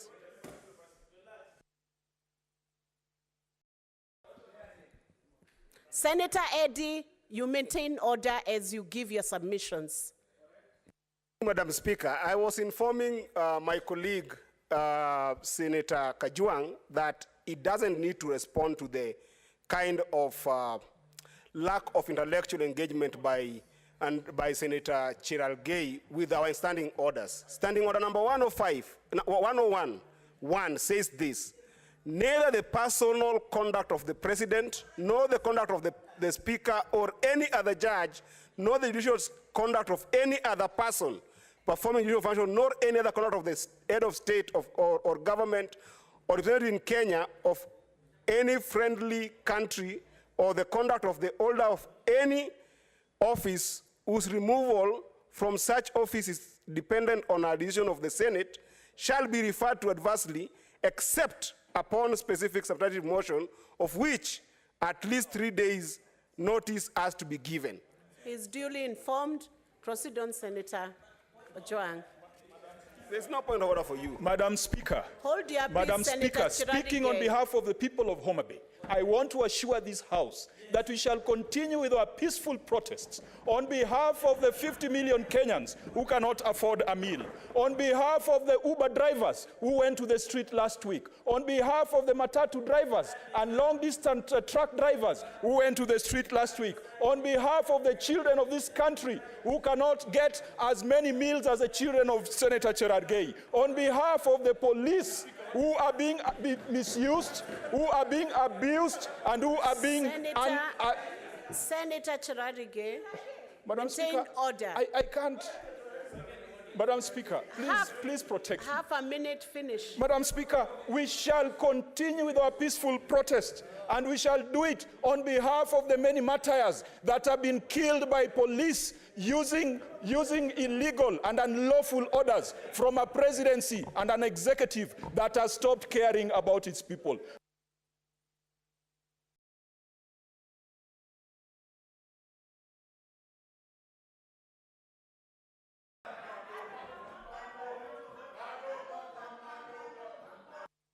Honorable senators, let's have...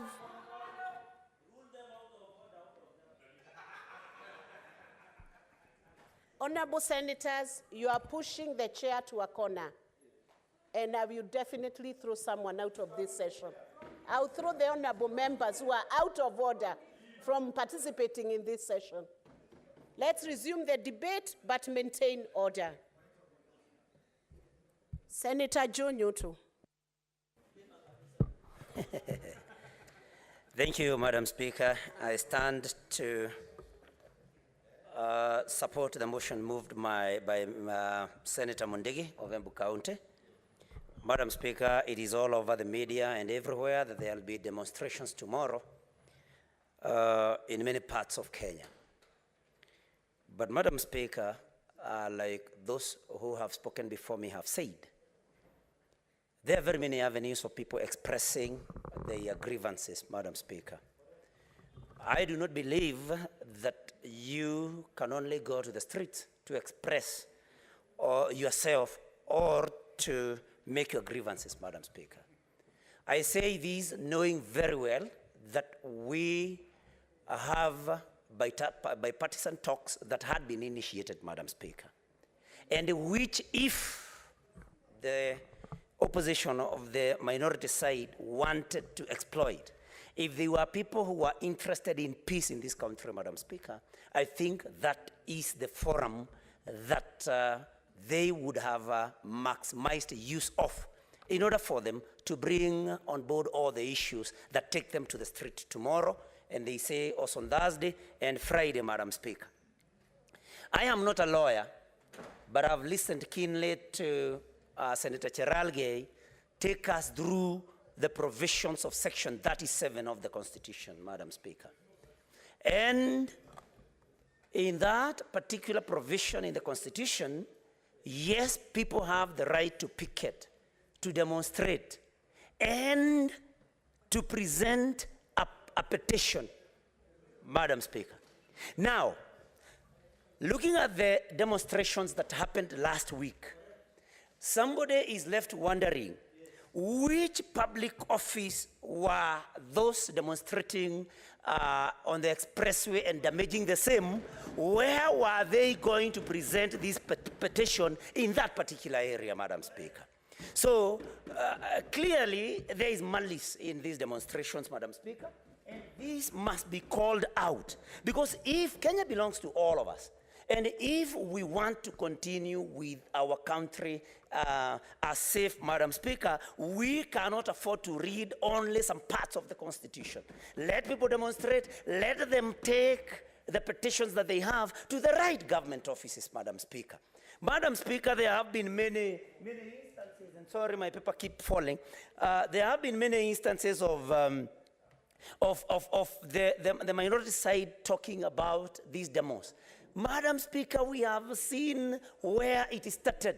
First of all, it was that the server must be opened, Madam Speaker. Then it mutated. Now it's about the cost of living.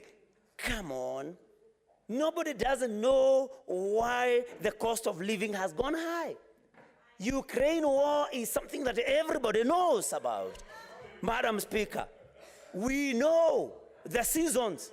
We know I come from a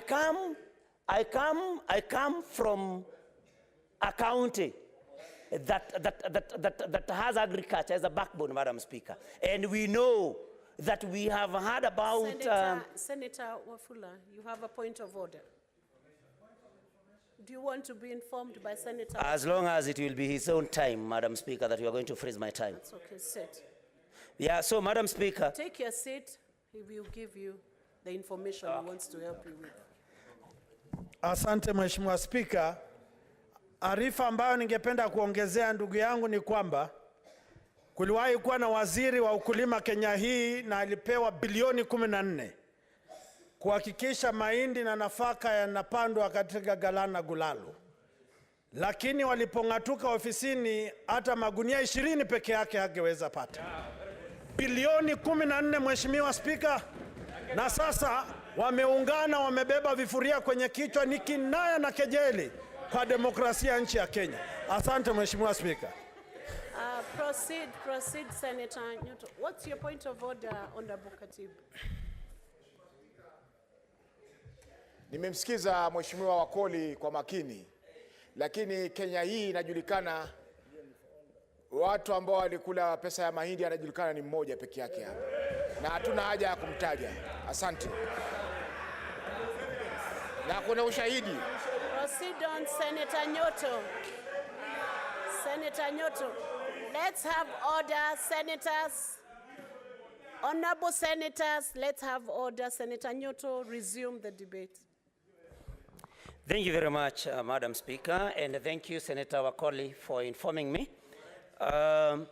Madam Speaker, like I had said, this is our country. I don't know why the Azimio side still wants to carry out the demonstrations tomorrow, knowing very well, Madam Speaker, that these demonstrations are costing lives of Kenyans, Madam Speaker. They may want to say, Madam Speaker, they may want to say that the police are shooting these people. Senator Osotsi, you'll wait for your turn to debate. Don't shout when a senator. Respect the senator while on the floor. So thank you very much, Madam Speaker. And nobody doesn't know, because we watch on TV, nobody doesn't know. We have seen images of a policeman scampering for his safety, Madam Speaker. We have seen the police being attacked by these so-called demonstrators, Madam Speaker. We have seen them pelt the police with stones, Madam Speaker. So sometimes when these shootings happen, thank you. You can inform me, Senator Cheralgei. Please freeze my time.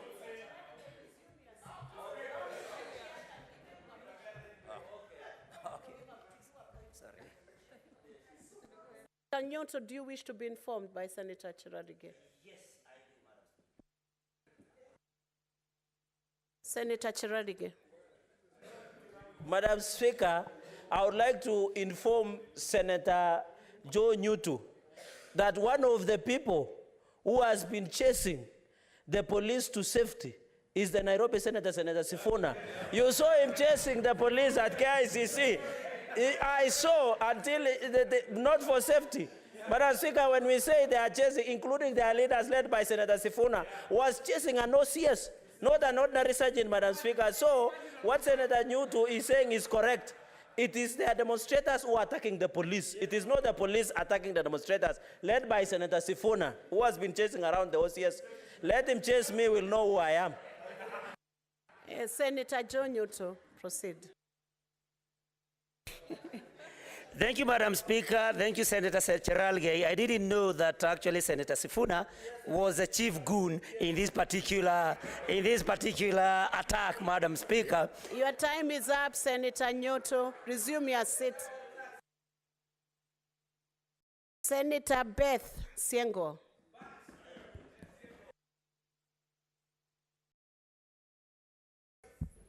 Asante sana, Bi Speaker.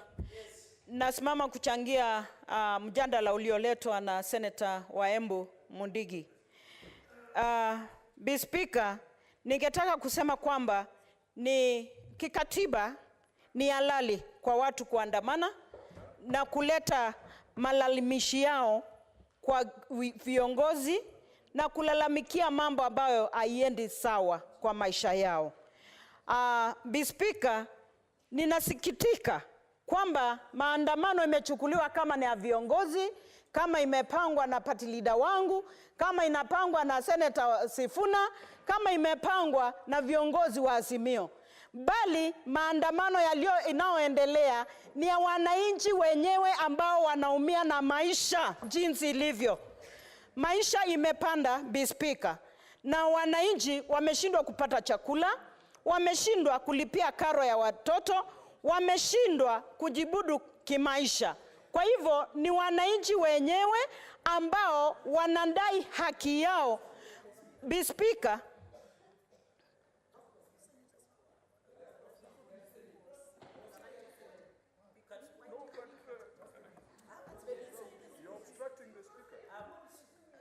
sasa Speaker, ninashangaa kwamba Senator Cherargei ametoka kwenda kuchukua muda wako na bado niko hapa kwa floor.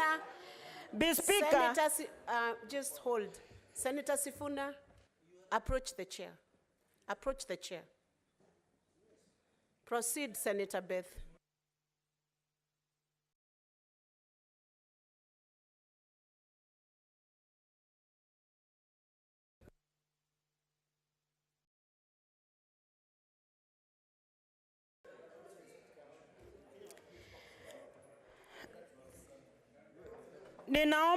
Ninaomba kusema mambo yaliyoko inaniuma sana.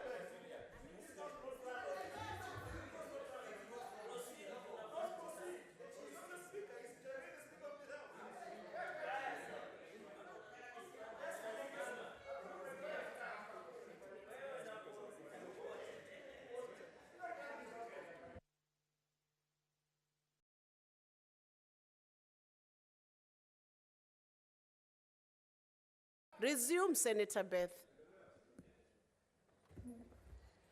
Asante, Speaker.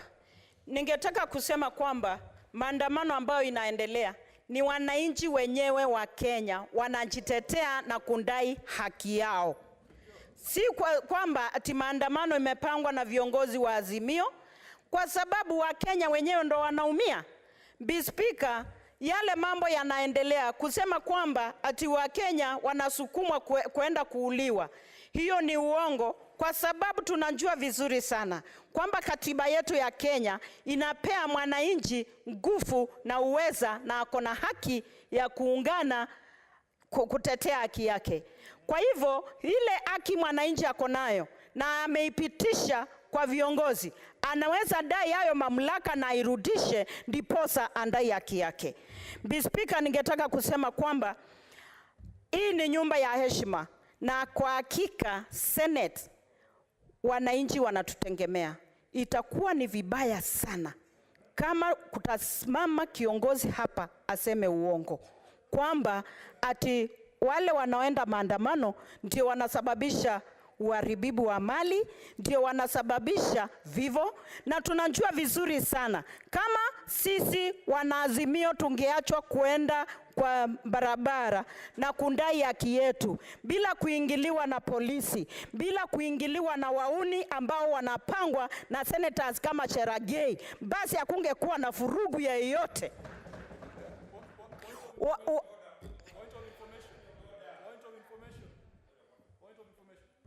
What's your point of order, Senator Meth?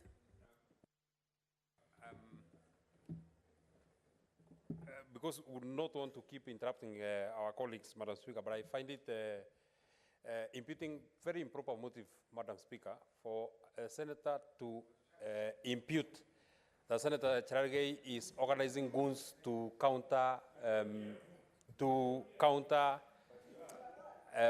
protesters, Madam Speaker. So that is against the rules of debate, Madam Speaker, unless Senator Beth can be able to substantiate that Senator Cherargei organizes goons to counter protesters. Then I find it grossly out of order. Resume your seat. Senator Beth, can you substantiate that statement? That's a weighty statement.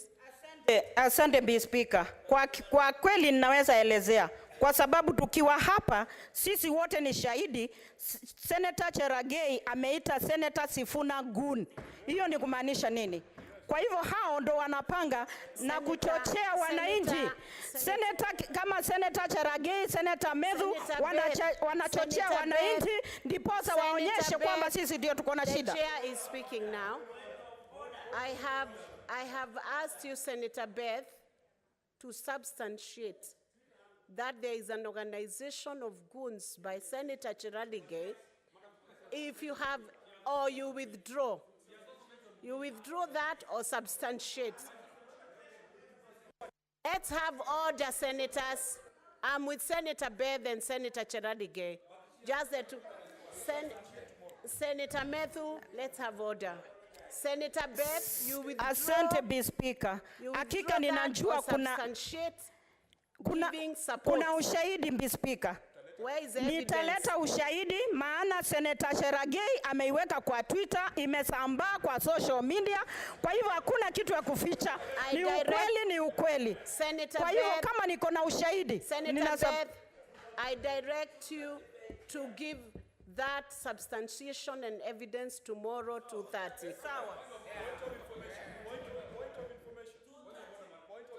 Point of information, Senator Kajwang. Yes, Bi Speaker, nimekumbali. Madam Speaker, I wanted to inform Senator Beth Siengo because she said that if the police did not interfere with peaceful protesters when the demo started, and Madam Speaker, I wanted to inform Senator Beth Siengo that on the first day that the people of Kenya decided to come out to protest, the people of South Africa also did the same, led by the Economic Freedom Fighters, EFF. And Madam Speaker, and Senator Siengo, the difference is that in South Africa, the EFF were accompanied by the police. They were given security, law and order was maintained, whereas in Kenya, the peaceful protesters were bastardized, they were tear gassed, water cannons were unleashed on them. And Madam Speaker, the last bit of that information is that Israel has had daily protests for more than 6 months. France has had protests. The United States of America occupied the Capitol. Remember when Obama was president, and even when Donald Trump was president. Madam Speaker, the information I want to give Senator Siengo is that Kenyans, if left alone to exercise their democratic rights, Kenyans are the most sensible people, Senator and Medo, Kenyans believe in a state. But I'm giving information.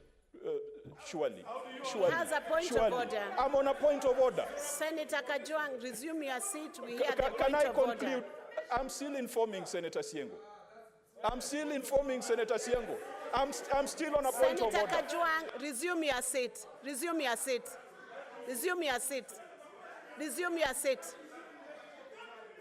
Senator Kajwang, resume your seat. A point of order. You have, Senator Medhu, you have 30 seconds. Madam Speaker, if we do not respect the position of the chair, then we cannot have a debate. Mine is on contents or speech on a senator shall not impute improper motive. Because besides mentioning Is it Senator the same point of order? It's not, it's different. It's different. Besides mentioning Senator Cherargei, Madam Speaker, and she has said that she will substantiate that she has mentioned Senator Cherargei, Madam Speaker, Senator Beth Siengo has mentioned Senator Medhu. In this House, it is in the Hansard. Unless she can be able to substantiate that I am part of the people that are organizing whatever she said that we are organizing. Senator Medhu. So, Senator Beth, when you resume, you substantiate regarding Senator Medhu. Senator Kajwang, finish your point of information. Madam Speaker, the information I wanted to give Senator Siengo and this republic, that Kenyans are reasonable people. Put food in their stomach, they will go back to their duties. Take away punitive taxes, they will go back to their duties. Kill corruption. Stop this outlandish display of wealth, watches, helicopters, shoes, new mansions. Madam Speaker, I am informing Senator Siengo that these protests, as long as they continue vomiting on our feet, as long as they continue vomiting on our shoes, we shall continue. Senator Kajwang, I have cautioned you before, I have cautioned you before to heed when the chair calls you out. Senator Kajwang, it is not considerate to sneak in a debate under the guise of point of information. It is not correct. What you have done is to debate, and that is not correct. Senator Beth, resume. I have cautioned you. Point of information should be point of information, and it should be precise and brief, not an opportunity to debate again. Let's have order, Senator Cherargei. Asante Mbi Speaker, ninashukuru Senator wa Homa Bay, Senator Kajwang kwa kunijulisha mambo ambao hakika ni ya muhimu sana. Jambo Yes, nimesema kwamba Mbi Speaker niko na ushahidi. Medhu ameweka kwa WhatsApp, hata waliitwa Ekulu wakaenda kupangia vile yes. Muliitwa Ekulu mkaenda kupangiwa vile mutatuchinja kesho. Kwa hivyo mjue tunajua.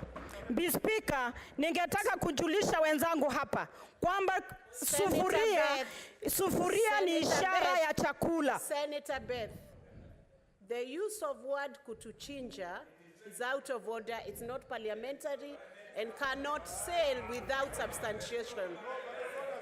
Senator Beth, you withdraw that. Mbi Speaker, kwa heshima yote, Mbi Speaker, kwa heshima yote naomba usikuwe na upendeleo. Hao wanatuita magoon, wanatuita wakora na umenyamaza Mbi Speaker. Mbona nikisema wanasema wanatuchinja? Senator Beth, you are out of order and I order you out of this session now. You are out of order. Either retract the session.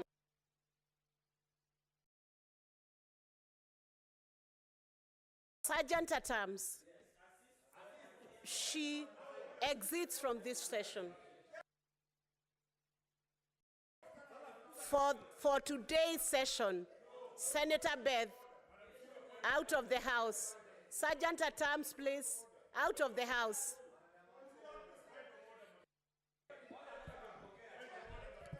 Honorable Senator, Senator Beth, out of this session. Honorable senators,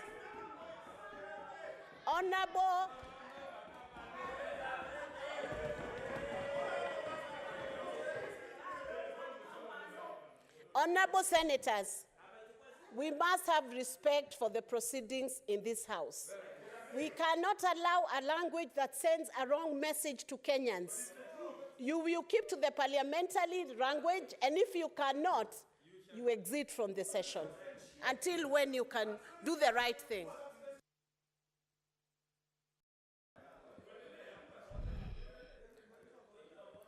Senator Wamatinga. Thank you very much, Madam Speaker. I rise today to support the motion. Madam Speaker, on the 9th of August, we all seated in this House went to elections. Life moved on. We had competitors. Some of us several, others few. Others, we defeated them with big margins, others with smaller margin. Madam Speaker, we do know in the true spirit of democracy, there must be a winner and a loser in an election. Madam Speaker, it is very unfortunate that indeed, after every cycle of election, that we have to go around these circles. Madam Speaker, we have a nation to take care of.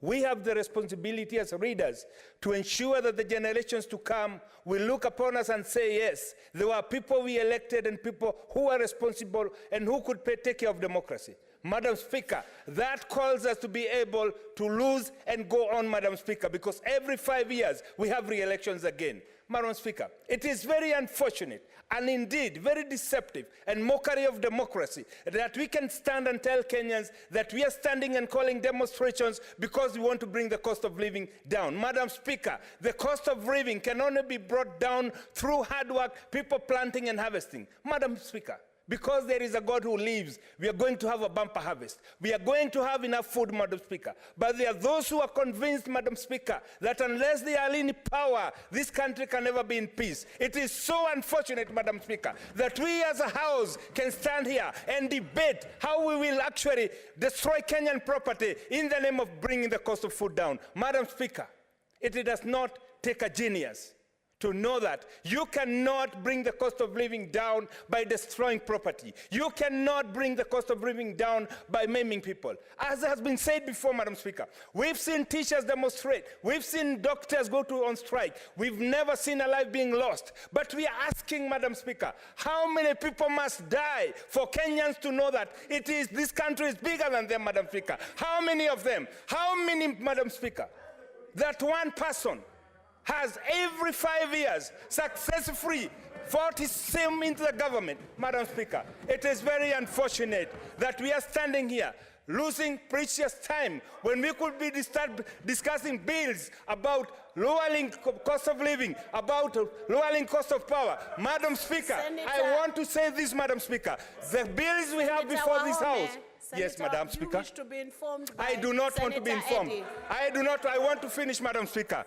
I do not want to be informed. Proceed. Madam Speaker, we have several bills here in Agricultural Committee that are geared towards bringing cost of living down. Madam Speaker, some of the members sitting on that side, Madam Speaker, who are members in my committee, we started a good journey of bringing down the cost of energy. But Madam Speaker, when I need them, they desert me because they have to go and fight. Madam Speaker, I want to appeal to this House. Let's stand up and talk with a voice of reason and bring the cost of living down by having a candid discussion about the things that we have to do as legislators. Madam Speaker, it is through registration, it is through candid discussions when cabinet secretaries come in this House, Madam Speaker, we see the minority side walk out.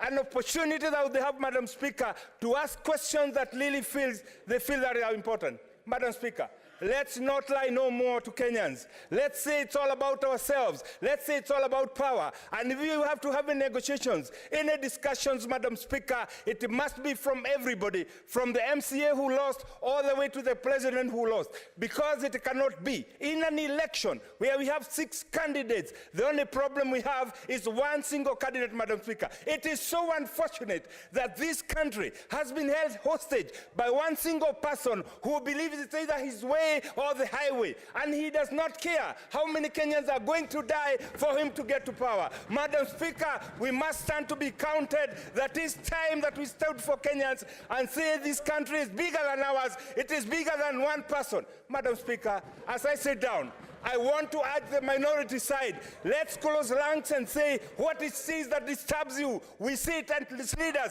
We do not have to go kill Kenyans. I see a senator, a young man here, who has a potential, but he's painting his hands with blood. Madam Speaker, it is so unfortunate that 30 years down the line, when we are long gone, people will remember this is the person who used to lead the death of young people. Madam Speaker, I support.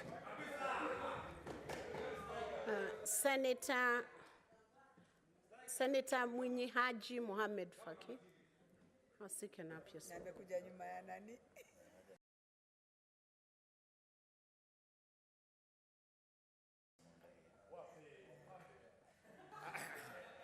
Asante Spika kwa kunipa fursa hii kuchangia hoja ambayo imeletwa bungeni na seneta wa Embu, Seneta Mundigi.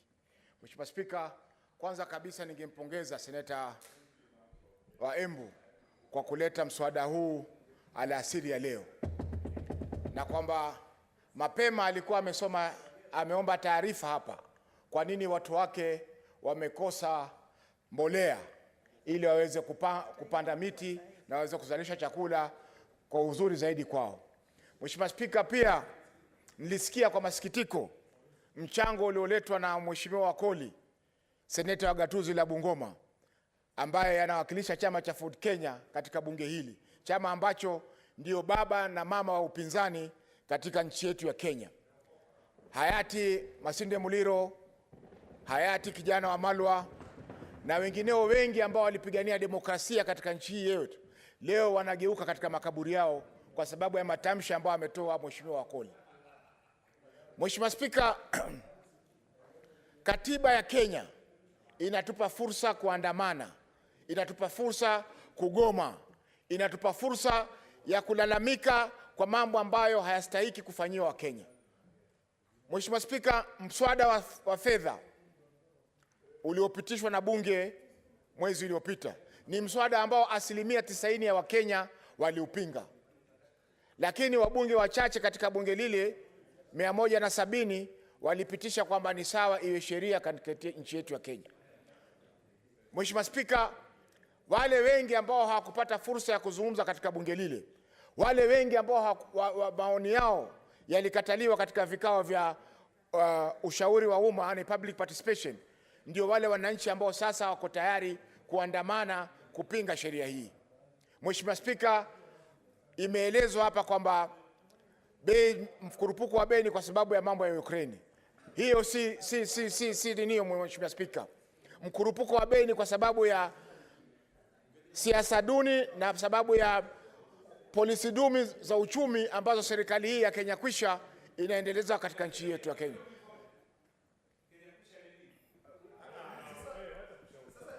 What is your point of information? Is it point of order or point of information? Mheshimiwa Spika, nilinde. Honorable Senators. Naomba Mheshimiwa Spika unilinde. Honorable Senators. Naomba Mheshimiwa Spika unilinde kwa sababu uchungu ni Honorable mgumu. Senators. Do Ni you timu have ya a point of Mombasa. order? Senator Wamatinga. Under which standing order? Madam Speaker, Under which standing order? I'm standing under the order that is the senator in order to misinform the House that there is a Kenya Kwisha government in this country. Is he in order? Can you respond, Senator Faki, what you mean? Mheshimiwa Spika, sikusema kwamba ni serikali ya Kenya Kwisha. Nimesema Kenya Kwisha. Iko tofauti ya serikali ya Kenya Kwisha na neno Kenya Kwisha. Nafikiri mungenisikiza kwa makini waheshimiwa, kwa sababu mwataka kufanya bunge la seneti kuwa kama yale mabaraza ya mitaa kule mnakotoka. Mheshimiwa Spika, ningependa kusema mambo haya. Ningesema kupenda mambo haya kwamba polisi ndio chanzo kikubwa cha kutawanywa na kuvurugika kwa maandamano katika nchi yetu ya Kenya. Na hii Mheshimiwa Spika, nasema kulingana na takwimu na vile vile mambo ambayo yalinipata mimi mwenyewe binafsi kama seneta bunge wa kaunti ya Mombasa. Mheshimiwa Spika, tarehe 12 Jumatano iliyokwisha, sisi tulikuwa tumetoa arifa ya kuandamana katika kaunti ya Mombasa. Na arifa ile ilipelekwa mapema kwa polisi, lakini polisi walikaa mpaka saa 2 asubuhi wakati tuko tayari kuandamana, na wakaleta barua ya kusema kwamba maandamano ni marufuku kwa sababu ya utalii. Lakini Mheshimiwa Spika, nimeangalia Mheshimiwa Spika, mimi nachangia mswada wa Seneta Mundigi na yeye ndio wa kwanza kupiga kelele. Mheshimiwa Spika, lazima wakati ujao Mheshimiwa Spika, tukija hapa bunge watu wapimwe wamekula mirama mugukaa kiasi gani. Mheshimiwa Spika, tukatimuliwa Mheshimiwa Spika. What's your point of order, Senator Chiradige? Senator Faki. Madam Speaker, standing order number 105, is it in order for the senator of Mombasa, who does not know the value of miraa and miraa farmers, to allege that miraa is something that you take like a drug, Madam Speaker, yet it is not an alcohol? Madam Speaker, is it in order to cast aspersions on the use of miraa, Madam Speaker? And Madam Speaker, is it in order for him we don't have a government called Kenya Kwisha, we have a government called Kenya Kwanza. He should be informed, Madam Speaker. Is it in order to cast aspersion on the use of miraa and insult miraa farmers who are hardworking, yet they purport that they are fighting for farmers, Madam Speaker? Is it in order? Senator Faki, can you respond to that? Mheshimiwa Spika, wajua Cherargei tulimlea sisi hapa, hata mimi ndio nilimsaidia mpaka akaapishwa kama wakili. Kwa hiyo Mheshimiwa Spika, na heshima ni kitu muhimu. Yeye amekuwa nje ya bunge, ameingia tu na kuweza kuruka na kusema kwamba mambo ya miraa hivi na vile. Mheshimiwa Spika, nyingine huwa si hoja za nidhamu. Nyingine huwa ni mtu apate fursa kupiga makelele. Hakuna chochote kilichokosa nidhamu hapo. Nimesema kwamba kuwekwe mashini ya kupima watu kama wamekula mirama mgukaa. Hiyo haimaanishi kwamba tumetusi mtu yoyote. Mheshimiwa Spika, kwa kumalizia Mheshimiwa Spika, ni kwamba polisi ndio watu wa kwanza kuvuruga maandamano. Senator Wafula. Asante Mheshimiwa Spika. Kanuni 105, sielewi mbona mheshimiwa anaashiria kwamba wanaoingia kwenye jumba hili kama maseneta huwa wanaashiria kutumia vileo ama mihadarati wanapofanya kazi zao. Naomba athibitishe ama aombe msamaha Mheshimiwa Spika. Mheshimiwa Spika, Senator Kajwang, maintain order. Mheshimiwa Senator Spika, Faki, you have half a minute to respond to that allegation. Mheshimiwa Spika, that senators, tukiingia pale katika mlango kila saa 8:30 tunaangaliwa silaha. Hakuna anabeba silaha hapa, lakini tunaangaliwa silaha pale. Kwa hivyo itakuwa si makosa kwa wale ambao watoka sehemu zile ambazo wana vitu kama hivyo waweze kupimwa kama wametumia ama hawajatumia. Kwa kumalizia Mheshimiwa Spika, your time is up, Senator. Your time was up actually. I was letting you respond. Bado dakika moja. Mheshimiwa Spika, kwa kumalizia, resume your seat, Senator. Mheshimiwa Spika, angalia huyu. Senator Faki, resume your seat. Your time is up. Senator Mungatana Danson Buya. Yeah, Mr. Speaker, I'd like to start by congratulating the Honorable Alexander Mondigi for bringing this matter so that we can have an opportunity to have an intellectual discussion in this House. Mr. Speaker, Madam Speaker, I want to make only 2 points very quickly because the time is short. The first one is that the alleged waiving of Article 37 to justify maandamano, Mr. Speaker, is wrong. And the reason is that, first of all, Madam Speaker, can I be protected from this walking around because I'm not focusing? Honorable Senators, please let's have order. Yeah, even the mover of the Can ocean. you resume your seats, Honorable Senators? We want to have an intellectual discussion. Madam Speaker, I want to make this point. They have waived Article 37, but they don't read that there is Article 39, which prescribes the freedom of movement. They don't read that there is Article 40, which prescribes protection of property. They don't read that there's Article 26, which gives the right to life. So, Madam Speaker, I was insisting that if we are going to talk about the Constitution, let us talk about the whole of that Constitution. Article 37 is not superior to the other articles. That's my first point. My second point, Madam Speaker, it is calling this nation to anarchy if we operate outside the state, outside the Constitution. It is actually calling upon the destruction of the state. Madam Speaker, those of us who have gone to school and learned law, we learned, Madam Speaker, in jurisprudence year 1, that there was the English philosopher and a jurisprudent by the name Thomas Hobbes. Thomas Hobbes stated in his book Leviathan that in the state of nature, it was the brute force that ruled society. Might was right. Then society developed. It created states. And the state was, we agree as a society, to surrender some of our powers to the executive, to the national parliament, and in this case, Senate and National Assembly, to the judges, so that there is social order. We agreed as a state that this is where we will rule. This is where we will make laws. This is where, if issues arise, we will seek interpretation of those laws. Madam Speaker, any attempt to operate outside the constitutional order, it creates anarchy.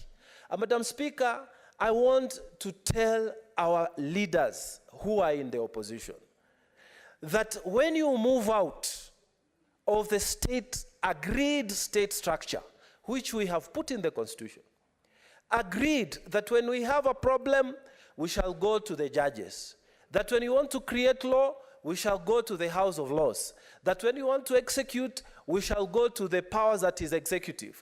When you move outside that, you are going to create anarchy, and we will have no state to talk about.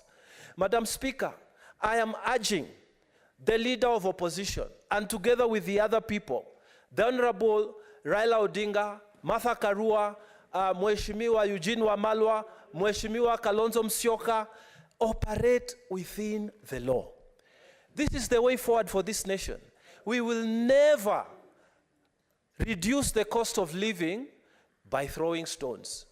We will never bring down change by throwing stones. Madam Speaker. Do you wish to be informed by Senator Kenywa? Yes, yes, yes.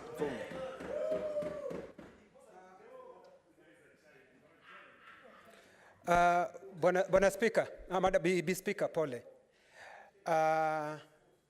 Senator Mungatana anawajua hawa watu kwa mienendo yao, kwa mavazi yao na huka zao.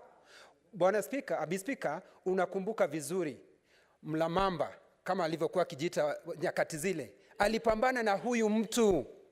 Unakumbuka ya kwamba huyu mtu huyu na unamjua huyu mtu, yeye mwenyewe alisumbua Moi, akapewa waziri kukatulia, akasumbua Kibaki, akaleta machafuko mpaka akapewa waziri mkuu. Kutoka hapo akasumbua Uhuru kwa maandamano haya. Senator Kenywa, there is a point of order here. What's the point of order? Please, Madam Speaker, you warned me and gave me directions that I should not use a point of information to debate. And I complied and I respectfully accepted your decision.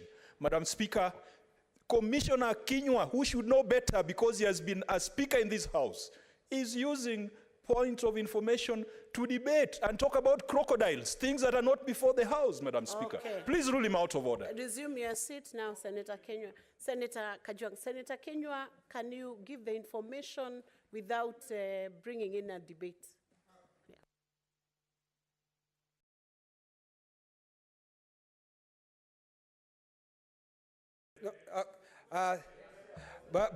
Nakubali Bi Speaker, ni kweli na ni vizuri Bi Speaker wajue ya kwamba mimi ninampatia taarifa ambayo hakuwa akikumbuka, kwa sababu amesema maneno mengi, lakini ukweli wa mambo Bwana Speaker, ile inatakikana, hakuna mambo mengine inafanywa, ni kusema ya kwamba ye ni mtu mmoja akinufaika, Kenya inakuwa nzuri, na tutakataa leo, kesho kutwa, hata mtondogo Bwana Speaker. Nashukuru. Senator Mungatana, would you wish to be informed by Senator Wafula, or you will? Proceed, Senator Mungatana. Yes, let me conclude by saying this. It's very serious, Madam Speaker. We need to agree that everything that will make this state stand must be done within the constitutional order that we agreed as a state, that we cannot have people create. Senator Osotsi. Madam Speaker, picketing and demonstration is part of our democracy. And it is not a surprise that those in Kenya Kwanza are against demonstration.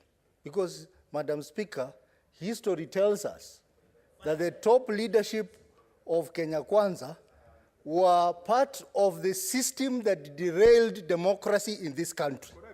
So they are doing what they are used to. And Madam Speaker, I want to say today, out there, Kenyans are hungry and angry. And Kenyans are hungry and angry because of insensitive regime called Kenya Kwanza. Cherargei, what's your point of order? Hold, Senator Otsotsi, resume your seat. Madam Speaker, I raise understanding order number 98. Senator Eddie, you border on being out of order. Let's have order. Madam Speaker, I can forgive Senator Eddy because the situation he is in. Standing order number 98 and 105, there is what we call 101 also, contents of speech. Madam Speaker, the senator who is my neighbor, Omwami Otsotsi, has alleged that the top leadership in Kenya Kwanza administration have been against demonstrations. We have not been against demonstrations that are peaceful. What we have been against is demonstrations that are violent, that rob people, that rape women, that prevent children from going to school, that is sponsored by Azimio and Kenya Alliance, which is a member, Madam Speaker. Is he in order? And if he has evidence to table before the House to prove and show that the top leadership of Kenya Kwanza government, Madam Speaker, have been against, we have only been against the demonstrations that are violent, that are sponsored by Azimio and Kenya Alliance. Senators, it is now 6:30 p.m. Time to adjourn the House. The Senate therefore stands. Can we have order? The Senate therefore stands adjourned until tomorrow, Wednesday, 19th July, 2023 at 9:30 a.m.